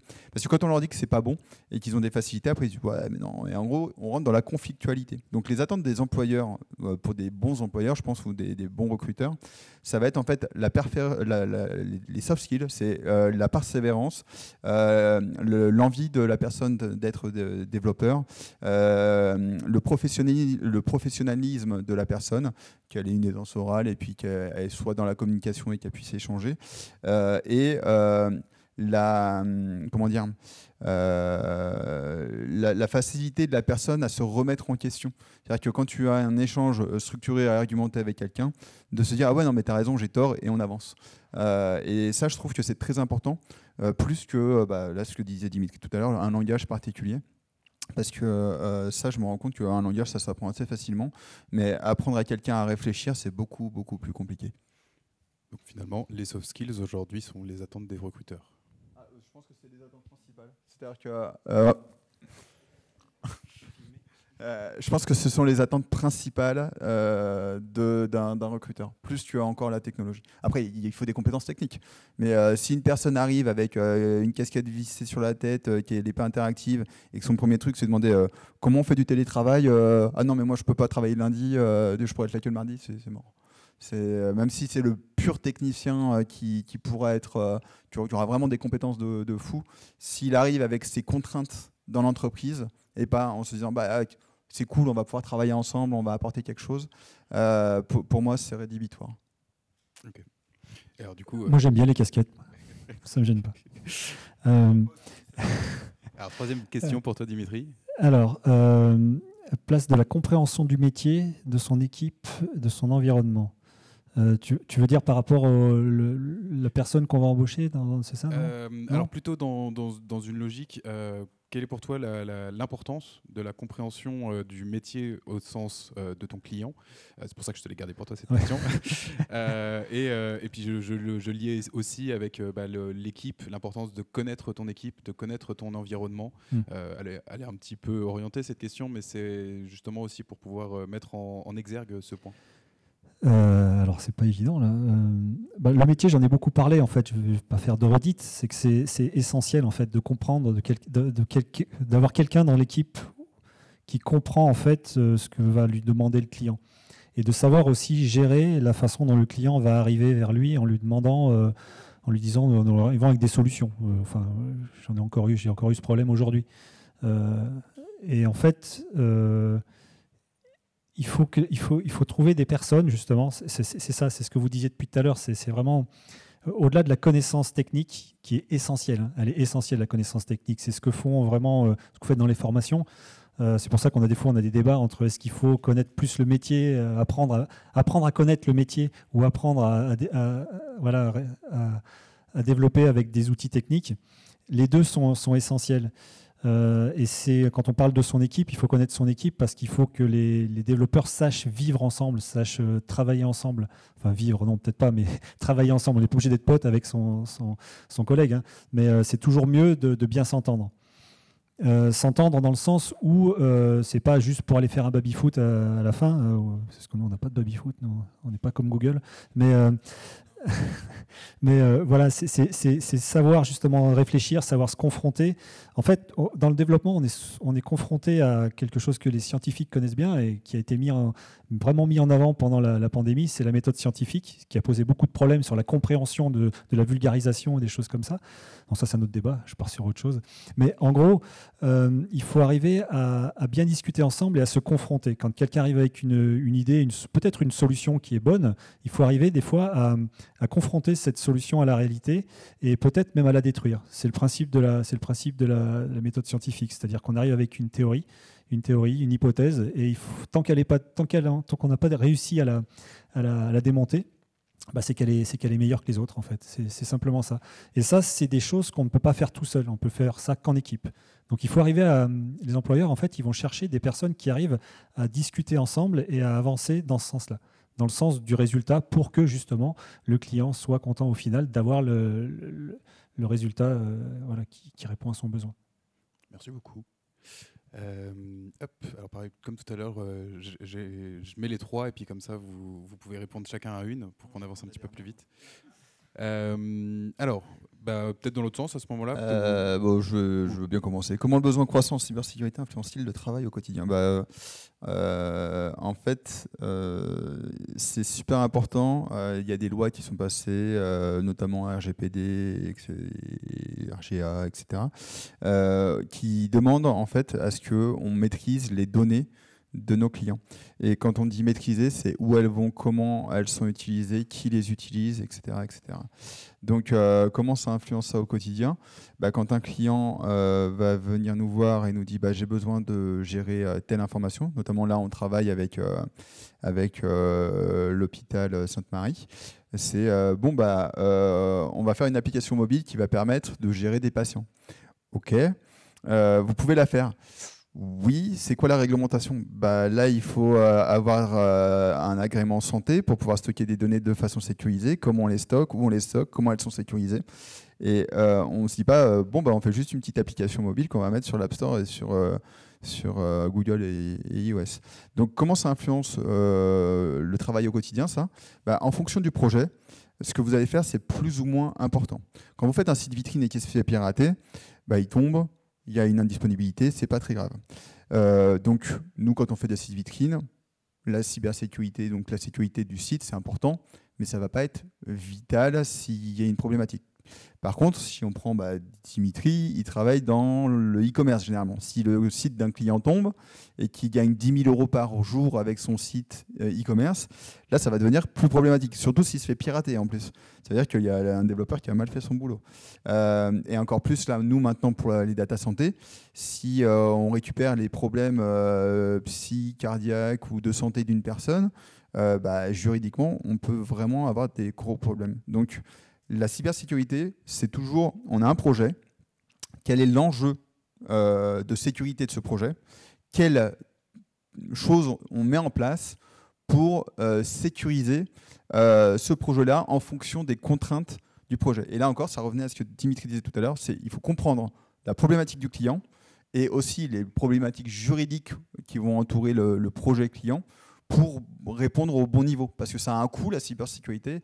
Il faut que soit le client en ait conscience, soit qu'on lui donne conscience que son projet, peut-être qu'il est simple, mais il va avoir un coût invisible qui va être lié à la cybersécurité. Merci. Alors, peut-être plus Dimitri, du coup, penses-tu que les développeurs seront plus amenés à être généralistes ou spécialistes? Comme ça, je garde l'IA pour Bernard. Les deux. Non, c'est pareil, c'est difficile. Ça dépend des métiers, en fait. Ça dépend des entreprises. Nous, par exemple, on est dans le e-commerce. C'est vaste. Mais on est dans le e-commerce B2B. C'est un peu plus restreint. Et après, c'est pareil, dans une société où on fait beaucoup de développement back. Tu vois, donc, en fait, finalement, on est très spécialisé. Il faut être à mon avis, il faut être très spécialisé, mais s'ouvrir sur tout ce que font les autres. Nous, régulièrement, en fait, avec notre équipe, on part 2 jours non, pas à Las Vegas. Non. On part 2 jours par an. En général, on va faire des conférences et on va se confronter rencontrer d'autres développeurs qui font le même langage que nous, qui utilisent le même langage que nous, mais qui font des choses complètement différentes. Et des fois, on arrive, on a l'impression en fait d'être dans un monde où tout le monde fait du e-commerce B2B avec du PHP, du JS, et des choses comme ça, du MySQL, des trucs comme ça. Et en fait, non, avec tous ces langages-là, on peut faire des choses, mais complètement différentes. Voilà. Donc, je pense que les développeurs vont se spécialiser peut-être de plus en plus, mais ils vont devoir, pour évoluer, se confronter à... Garder un œil sur ce qui se fait voilà, garder un œil sur tout le les reste. autres évolutions. On voit ces termes, hein, ça parle dans la médecine aussi. Hein. Les spécialistes, s'ils discutent avec des généralistes, etc., et inversement. Donc chacun a sa place dans le monde de l'informatique. Ok. Et alors Bernard, je l'ai mis, il y a eu beaucoup de conférences là-dessus, donc on peut peut-être y répondre, mais quand même brièvement, comment l'IA elle change la façon dont tu codes ou tu je code plus moi maintenant. c'était une IA qui l'a fait à ma place. Non, plus sérieusement, alors ça fait hurler la plupart du temps, notamment les développeurs front-end. Moi, je ne suis pas du tout développeur front-end. Justement, faire l'emballage papier pour un site internet, j'ai essayé, on m'a dit arrête, c'est mieux, laisse faire les gens qui savent faire.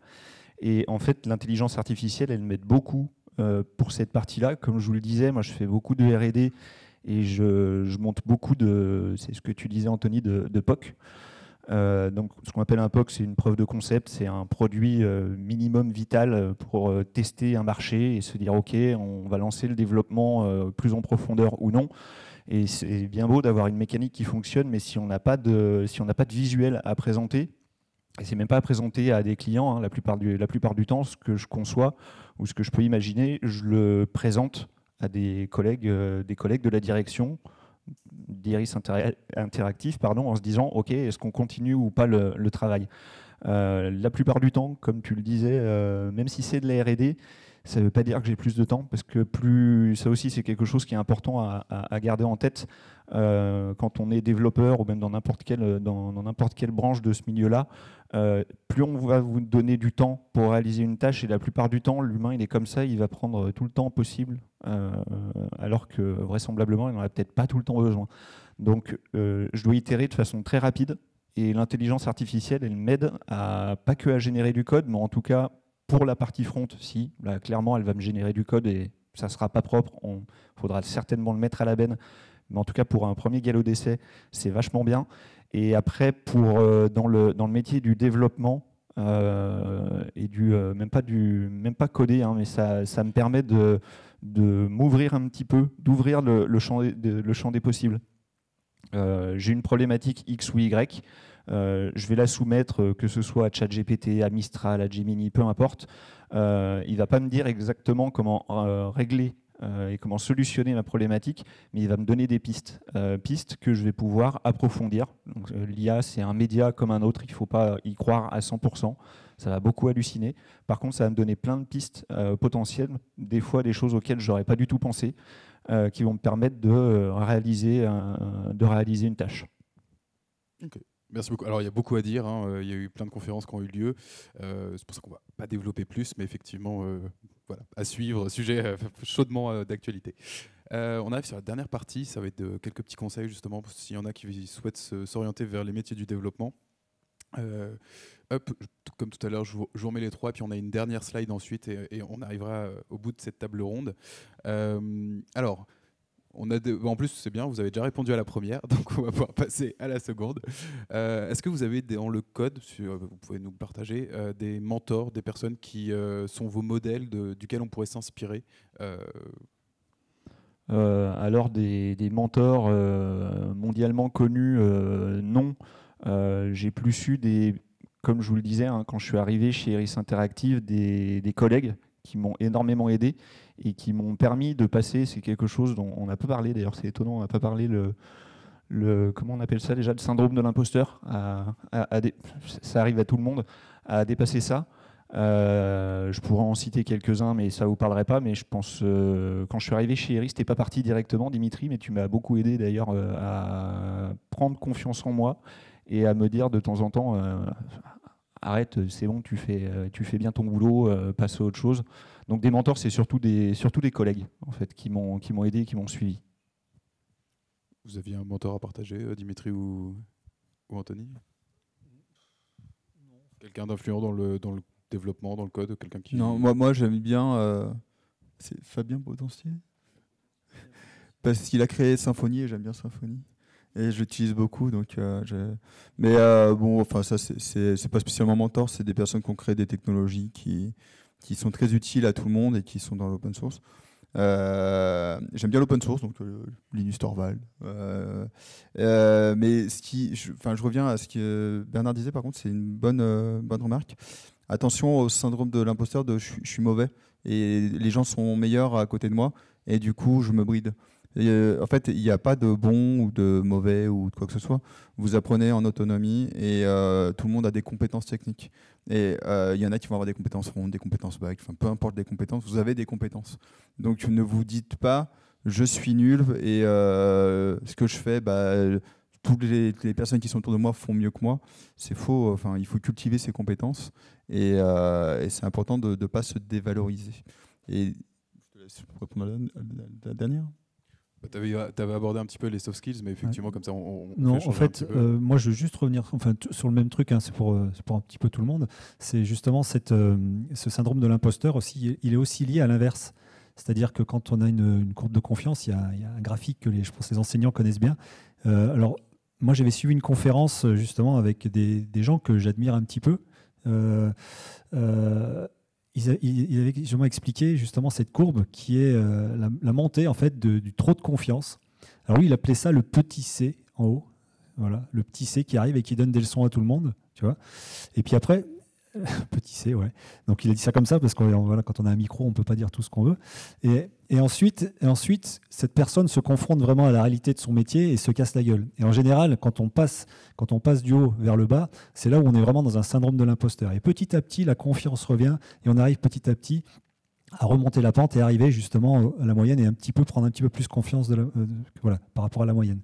Et ça, en fait, c'est un cycle qu'on montre comme ça, on est un petit C, puis après, c'est un imposteur, et puis on se stabilise et tout. En fait, dans notre métier, enfin, moi personnellement, je le vis régulièrement, je deviens un petit C, des fois un grand C, et puis je redescends, je remonte toujours, parce qu'en fait, on a toujours des certitudes, et en fait, on se confronte, et on se casse la gueule, et on remonte, et on redescend, etc. etc. Et on n'arrête pas, en fait. Voilà.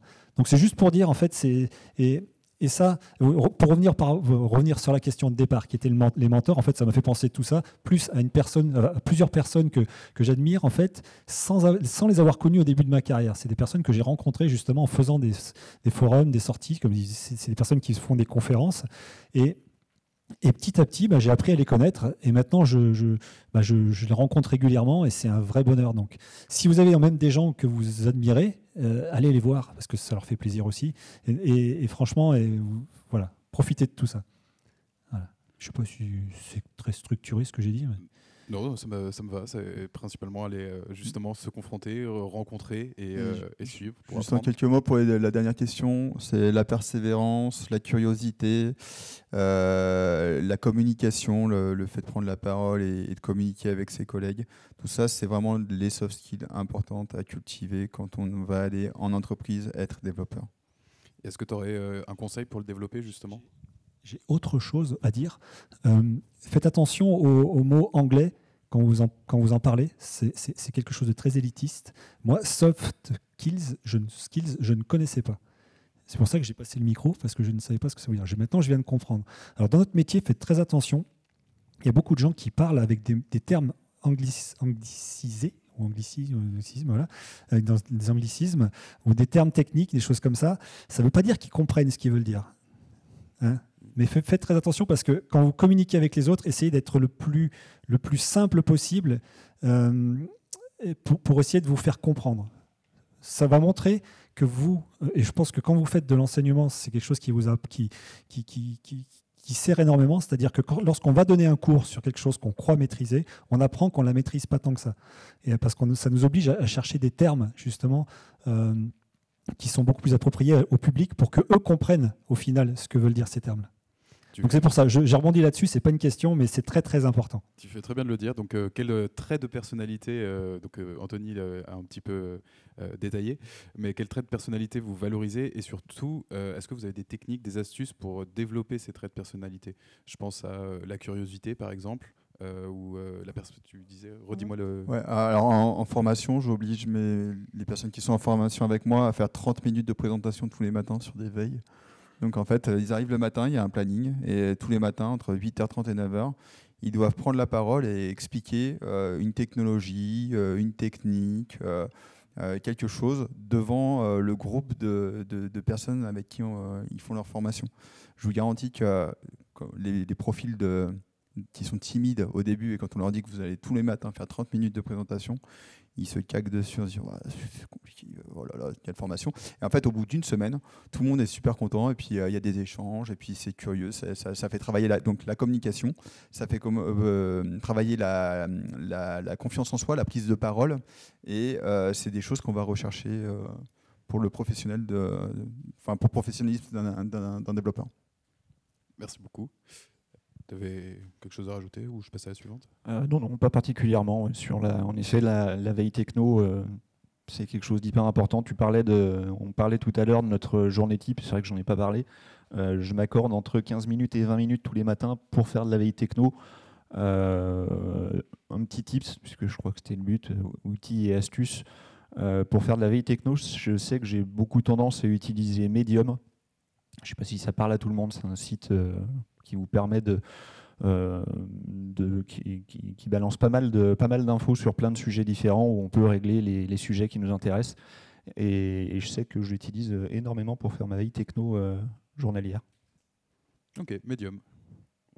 On retient. Et alors là, celle-ci, c'était vraiment pêle-mêle, un peu, je crois que j'en ai 4, yes. Voilà, tous les conseils. Alors on départ sur les stéréotypes que tu aimerais déconstruire. Les stéréotypes du développeur, c'est, excusez-moi, le mec dans le noir, dans son coin, avec une grande barbe et un... Oh si, c'est le stéréotype. C'est pas vrai du tout.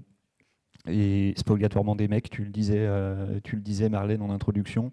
Les femmes, elles savent aussi développer. Après, ça reste mon point de vue.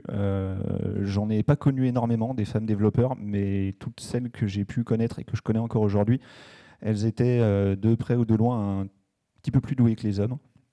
Ça reste mon point de vue. Alors c'est marrant parce qu'en formation, on privilégie justement quand on fait des recrutements, on aime bien qu'il y ait de la féminité dans nos formations. Parce qu'effectivement, le stéréotype, c'est le métier où c'est des geeks. Et avec toutes les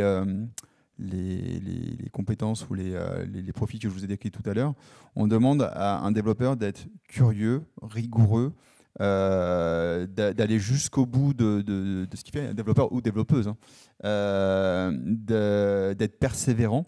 Et en fait, tout ce qu'on décrit depuis tout à l'heure, c'est quand même des qualités très féminines, tout ça. Parce que les garçons ont quand même tendance à être un peu brouillons, à pas finaliser les choses, à dire bon, c'est pas grave. Et ce que Bernard vient de dire, c'est complètement vrai. C'est que c'est un métier qui doit intéresser au maximum les filles, les femmes, parce que ça manque de féminité dans ce métier-là. C'est un besoin crucial et ce serait bien que justement ce stéréotype de c'est un métier de mec, ça saute parce que plus il y aura de filles dans ce métier-là, plus il y aura de rigueur et que ces qualités-là pourront amener tout le monde vers le haut, je pense. Bon, le sujet, c'est les filles dans le développement, c'est ça ? Bon, alors ce qu'il faut savoir, c'est il me semble que le langage de programmation, les premiers langages de programmation ont été inventés par des femmes. Donc voilà, déjà c'est une chose. Ce qu'il faut savoir, on en a eu déjà des discussions là-dessus. Pourquoi est-ce qu'il y a, en général, au niveau sociétal, pourquoi est-ce qu'il y a moins de femmes ? J'ai suivi une conférence là-dessus, c'est pour ça que je vais faire mon malin. Pourquoi est-ce qu'il y a moins de femmes, souvent, on en a parlé l'autre fois, dans les métiers? C'est pas parce que, enfin, c'est pas le cerveau qui nous différencie, et c'est pas les stéréotypes sociaux ou autre chose. Et voilà, voilà. En fait, les femmes sont moins dans le métier de développement parce que le métier du développement est quelque chose de moins populaire, moins gratifiant. Non, plus gratifiant, pardon, c'est ce que je voulais dire. Plus gratifiant, c'est des choses qui sont plus populaires, plus gratifiantes. C'est des choses, en fait, qui sont réservées sociétalement et historiquement aux hommes. Voilà. Les femmes ont été... Il y a eu beaucoup plus de femmes dans l'informatique jusqu'à ce que l'informatique se développe. Ensuite, les hommes ont pris la main dessus, ce qui fait que, voilà, c'est pour ça qu'il y a moins de femmes au niveau social. Donc, les femmes qui sont ici, les filles, les femmes qui sont ici... il faut que vous sachiez que c'est la société qui fait qu'il y a moins de femmes dans le développement informatique. C'est la seule raison. C'est la seule raison. Voilà. Après, je ne connais pas les moyens pour changer ça. Je ne les connais pas. Mais par contre, c'est vrai que voilà, on manque de femmes dans le métier de développeur. Voilà, je me suis un peu embrouillé dans mon explication, mais... Pas de souci. Voilà.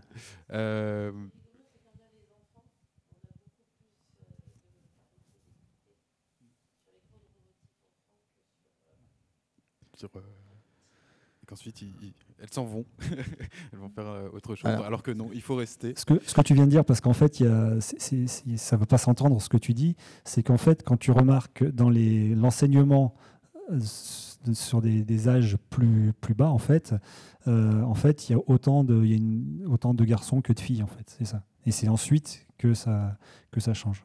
Voilà. Alors, je vois aussi qu'il n'y a plus de batterie et j'ai pas le chargeur, donc je vous propose d'enchaîner rapidement sur les Si trois vous n'étiez pas questions. développeur aujourd'hui, quel métier penseriez-vous faire? Je serais dans le BTP et je ferais de la rénovation de bâtiments. Parce que en fait, je suis très manuel et que c'est une activité que j'ai de connexe à ce que je fais depuis que j'ai une vingtaine d'années. Et pour me vider la tête, et je vous le conseille fortement, quand vous faites du dev et que vous êtes assis, Dimitri disait qu'il faisait beaucoup de sport, faites autre chose. C'est bien d'être la journée devant un ordi, mais dans ces cas-là, il faut faire autre chose à côté. Et pas dans le sport, du coup. Si, le sport, quelque chose de manuel, genre la poterie, peu importe, un métier, quelque chose de manuel qui te permet de te vider l'esprit. Ça peut être du sport, ça peut être une activité manuelle, ça peut être autre chose que intellectuel, parce que c'est très fatigant psychologiquement de réfléchir toute la journée et de résoudre des problèmes. De mon côté, je pense que je travaillerai dans la culture très certainement avec quelque chose qui soit proche de la musique. J'écoute énormément de musique et voilà, je travaillerai dans la culture, dans le secteur musical, je pense, si je faisais pas ça. Comment? Ça aurait pu être aussi. J'ai longtemps travaillé en jardinerie, ça aurait pu. Ouais.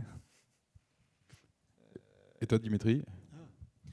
Moi, comme je disais, je pense que je serais resté sur mon ancien métier, qui était éducateur sportif, parce que voilà, j'avais adoré ça et c'était génial. Merci. Alors voilà, on est vraiment dans l'idée de donner des conseils pour conclure. Les erreurs de débutants, c'est d'arriver en ayant des certitudes et de ne pas assumer ses méconnaissances. C'est-à-dire que si vous êtes développeur et que vous cherchez un emploi, n'arrivez pas comme si vous sachiez tout, parce que en fait, vous allez vous faire refouler tout de suite. Soyez plus dans je sais faire ça, je ne sais pas faire ça, mais je peux apprendre. Donc évitez de... Soyez honnête avec vous-même et surtout ne surjouez pas votre compétence. Vous êtes débutant, c'est normal. C'est normal de commencer. Par contre, il faut être pro et du coup, l'erreur du débutant, c'est vraiment d'avoir trop confiance en soi. Un conseil, Bernard? Alors ça va un petit peu dans le même sens que ce que tu dis, Anthony. Excusez-moi du terme, on me l'a toujours appris comme ça. Là, une erreur que j'ai pu faire quand j'ai débuté, c'est ce qu'on appelle pisser du code. En fait, tu fonces, tu vas à fond, tu ne réfléchis pas, justement, tu ne prends pas le temps de concevoir et tu te rends compte en bout de projet qu'il faut reprendre une bonne grosse partie de ce que tu as fait. Donc si j'ai un conseil à vous donner, vous précipitez pas. On est pressé, mais prenez votre temps. Et Dimitri, un petit conseil? Juste, il a fait une blague privée sur la WebTools de Dimitri. Je confirme parce que c'est moi qui ai récupéré son POC quand je suis arrivé en directeur technique chez Eris. Et c'est le cas concret. On lui a mis la pression en lui disant bon, faut faire ça en 3 jours. Donc ils l'ont fait en 3 jours. Et après, on a eu cette base-là pendant quelques temps. Moi, j'ai envie de dire ne jugez pas le travail des autres. Parce qu'il y a toujours des raisons pour lesquelles ces choses ont été faites de cette façon-là. Voilà. Donc, voilà. Prendre du recul aussi sur le travail que vous estimez ne pas être bon. Voilà. Parce que parfois, il y a des raisons. Voilà. Ça peut être le temps, ça peut être toujours un problème d'argent, au final. Une pression qui a été mise. Voilà. Ce n'est pas toujours un manque de compétences. Moi, ce que je voulais dire aussi, c'est ne pensez pas, on l'a dit tout à l'heure, et c'est important, n'allez pas dans une entreprise en pensant à l'argent. Voilà. C'est pas bon du tout, ça. C'est quelque chose il y a beaucoup de turnover dans notre métier, on l'a dit, parce qu'il y a aussi la façon de gagner un petit peu plus partout, mais si on ne gagne pas en compétences, ça ne sert à rien. C'est très éphémère après, c'est quelque chose qui chute au bout d'un moment. Voilà. Merci beaucoup et merci à vous aussi pour votre attention sur cette table ronde qui a duré un petit peu plus, mais je pense qu'on a du coup pu balayer qu'est-ce qu'était un développeur et merci à tous pour votre attention. Et on peut peut-être passer 5 minutes s'ils ont des questions. C'est ce que j'allais enchaîner justement. Si vous avez des questions par rapport à vos situations, n'hésitez pas. Je me déplace pour donner le micro aussi. J'ai vu qu'il y avait beaucoup de jeunes. Si vous avez des besoin de formation ou autre. Du coup, j'en vois que j'ai déjà vu durant les salons un peu partout. Il y a des acteurs de la formation qui sont présents ce soir. Donc, il y a aussi des apprenants qui sont en cours de formation. Il y a des personnes qui sont présentes ce soir aussi. Là, je vois Nadia, qui ont fait des formations et qui sont à leur compte maintenant. Donc, si vous voulez avoir un temps d'échange, n'hésitez pas à échanger avec eux, notamment au moins pour les jeunes qui souhaiteraient continuer là-dedans, parce qu'il y a des formations qui s'ouvrent, qui sont disponibles tout au long de l'année ou à partir du mois de septembre, que ce soit à l'IUT, Campus 26 ou autre. Donc n'hésitez pas à poser des questions ou à manifester votre envie de travailler dans ce domaine-là dès maintenant, parce que ça veut dire que vous êtes déjà venu à des conférences et que je vous aurais vu. Et si je vous ai déjà vu à des conférences, ça veut dire que vous êtes déjà des profils que j'apprécie. Est-ce qu'il y a des questions, des choses à aborder ? Je veux juste rajouter un truc, on ne va jamais finir. Il y en a qui veulent partir en plus, je le sens dans le regard de certains. C'est toujours bien de venir aux petites conférences qu'on fait. Des fois, on fait des meet-up tous les mois, c'est ça, hein. On fait des meet-up. Nous, au niveau du développement, il y a aussi différents ateliers autres pour la communication, marketing, tout ça. Moi, je vous conseille de venir parce que, en fait, vous allez rencontrer des gens, vous allez vous enrichir avec d'autres personnes et vous allez aussi rencontrer de potentiels employeurs. Parfois, ça arrive. Et voilà, il y a des exemples de personnes qui ont trouvé justement des stages ou des alternances en venant. Et j'en mets juste une couche sur ces temps forts, et notamment pour les Bring Your Own Dev. N'importe qui peut pitcher, et véritablement, c'est hyper important de savoir parler en public. Donc n'hésitez pas. Il n'y a personne qui dira de bêtises, on est tous les bienvenus, et voilà. Et pour ça, on ne cible pas Stéphane, Philippe et Cécilia dans la salle. Vous êtes les bienvenus pour pitcher au Bring Your Own Dev qui ont lieu une fois tous les mardis. Ah.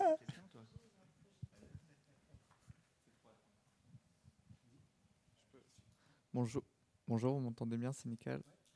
Déjà, je me présente, je m'appelle Martin Delay. Je suis à l'IUT juste à côté en BUT MMI. Et en fait, il y a une question que je me posais. C'est que par exemple, nous, on va bientôt commencer les stages.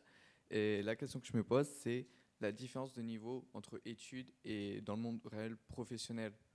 Parce qu'on n'a pas vraiment d'approche à ce niveau-là. Alors, je pense qu'il y a plein de réponses, mais généralement, quand on reçoit je vais te dire en tout cas comment est-ce qu'on le fait chez Iris. Je pense qu'on l'a toujours fait comme ça, je ne sais pas si on l'a déjà vu passer chez Iris. C'est pas à l'étudiant, généralement, de se mettre à niveau par rapport à l'entreprise, c'est plutôt l'inverse. C'est l'entreprise qui doit se mettre au niveau de l'étudiant pour le faire progresser. Donc c'est sûr qu'il y a une différence, c'est le jour et la nuit. L'apprentissage, il est beaucoup plus rapide parce que généralement, on te met directement dans un projet qui est censé sortir en production. Ça n'a rien à voir avec un travail dit scolaire qui pourra vous permettre d'apprendre des choses, mais qui, in fine, c'est pas que ça ne servira à rien, ça sert toujours à quelque chose. Bon, on n'aura peut-être pas de choses concrètes à en tirer. Donc voilà, c'est pas une différence de niveau, c'est une différence dans l'application de ce que tu fais. Je sais pas si j'ai répondu à ta question. Une petite anecdote là-dessus. Moi, j'ai été pris dans une assez grosse société à Montpellier une fois. J'ai raté complètement l'entretien. En fait, ils m'ont posé des questions, j'ai pas donné les bonnes réponses. Sauf qu'après, lors du débrief, en fait, j'étais très curieux de savoir pourquoi. Et le fait de montrer cet intérêt, en fait, ça les a intéressés. Et d'habitude, il fallait attendre une semaine pour être embauché. Ils m'ont embauché tout de suite. Tout simplement parce qu'en fait, c'est juste la démarche qui leur a plu, pas mon niveau. Voilà.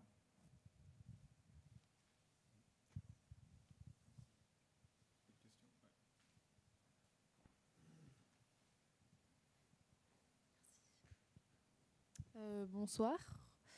Donc moi, je m'appelle Razan Fegous. Je suis aussi étudiante à l'IUT en BUT MMI.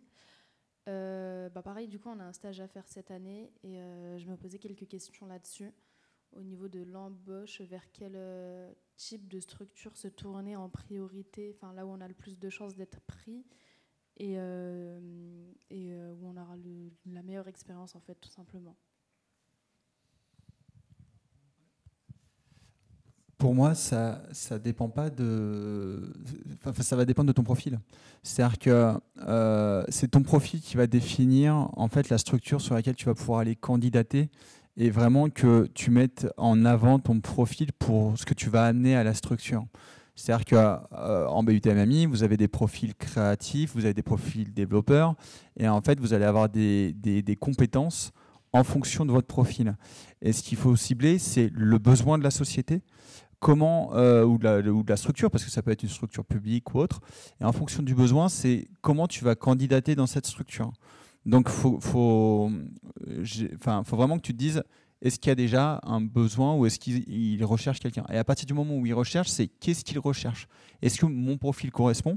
Et à partir de là, il faut que tu mettes toutes tes chances de ton côté en montrant que tu peux répondre aux besoins que tu vas combler dans cette structure. C'est compliqué, ça demande un travail assez important, mais ça te permettra d'avoir des conversions, donc de dire j'ai candidaté, j'ai réussi. La grosse problématique que vous allez avoir, c'est que vous candidatez sur du global par mail et vous n'avez pas de stratégie pour candidater. Et alors là, c'est rédhibitoire. boîtecontact@octopus.io, on la consulte quasiment jamais. Et du coup, peut-être quasiment aucune chance qu'on lise ton CV ou quoi que ce soit. Tout simplement pas parce qu'on n'a pas envie, parce qu'on n'a pas spécialement le temps. Et là où tu commences à avoir des chances de pouvoir approcher une entreprise et de convertir ta demande, c'est-à-dire je cherche un stage, est-ce que vous êtes intéressé? C'est par exemple ce soir de participer sur un temps informel à c'est quoi le métier, ce métier-là. Et là après, c'est autour d'un verre, de jus d'orange, d'eau, peu importe. Mais dans une conversation informelle, de se dire, tiens, moi je sais faire ça et je cherche un stage. C'est pas forcément chez toi, mais ouais. Moi, ce que j'ai envie de dire, je ne sais pas si j'ai vraiment raison là-dessus, mais peut-être il faut, si tu as besoin d'un stage, vas-y en disant je cherche un métier, je cherche un emploi. Si tu tombes dans une boîte qui te prend pour ton stage, c'est bien. Mais si tu tombes dans une boîte qui te prend en stage pour savoir si tu vas pouvoir faire une alternance, pour savoir si tu vas pouvoir être salarié dans la boîte, c'est encore mieux. Donc vas-y en disant moi je veux que vous m'embauchiez. Par contre, je suis obligé de faire un stage, on va commencer par un stage, vous pouvez me tester, etc. etc. Vas-y dans cet esprit-là. En fait, c'est comme quand vous conduisez une voiture, vous regardez devant la voiture. Quand vous êtes pilote de rallye, vous regardez droit devant. Vous regardez le virage suivant. Quand vous prenez le virage, vous regardez le virage suivant, etc. Alors, il faut toujours regarder dans ce sens-là. Voilà. Pour ça, je suis d'accord avec Dimitri, hein, mais pour ça, il faut vraiment que toi aussi, tu sois dans la capacité de montrer que tu as des compétences pour pouvoir se projeter là-dessus. Et ça passe par un book bien chiadé avec des capacités pour montrer que tu vas apporter quelque chose. Trop souvent, on a des books qui sont... vous candidatez pour du numérique, vous avez votre CV qui est, alors je vais utiliser le mot, dégueulasse en ligne. Et ça, c'est un peu catastrophique parce que c'est votre image que vous allez montrer. Et si vous n'arrivez pas à valoriser votre image, comment vous allez pouvoir valoriser un client si vous êtes déjà brouillon avec vous-même? Donc ça, c'est important, hein, d'être très rigoureux avec soi-même quand on va faire ces candidatures. Et les profs vous le disent régulièrement, et moi, je suis intransigeant là-dessus. Il faut que vous arriviez à être très professionnel dans l'image que vous allez montrer de vous-même. Mais là encore, le fait de participer à des temps d'échange comme ça, c'est méga important. Là, ça montre que tu es professionnel. Tu es venu un soir entre 18h et 20h pour rencontrer des professionnels d'un métier qui t'intéresse. Ce n'est pas donné à tous les étudiants, ce n'est pas donné à toutes les personnes qui cherchent des stages. Et ça montre déjà ta curiosité. Donc, c'est des très bons points à engranger tout au long de l'année pour justement transformer ça. Merci beaucoup. Est-ce qu'il y a une dernière question? Et puis ensuite, on avait de quoi boire, s'il y en a qui voulaient boire un petit coup. C'est tout bon? On continuera autour d'un verre. Merci beaucoup de votre attention et à tout de suite. Et merci à nos intervenants.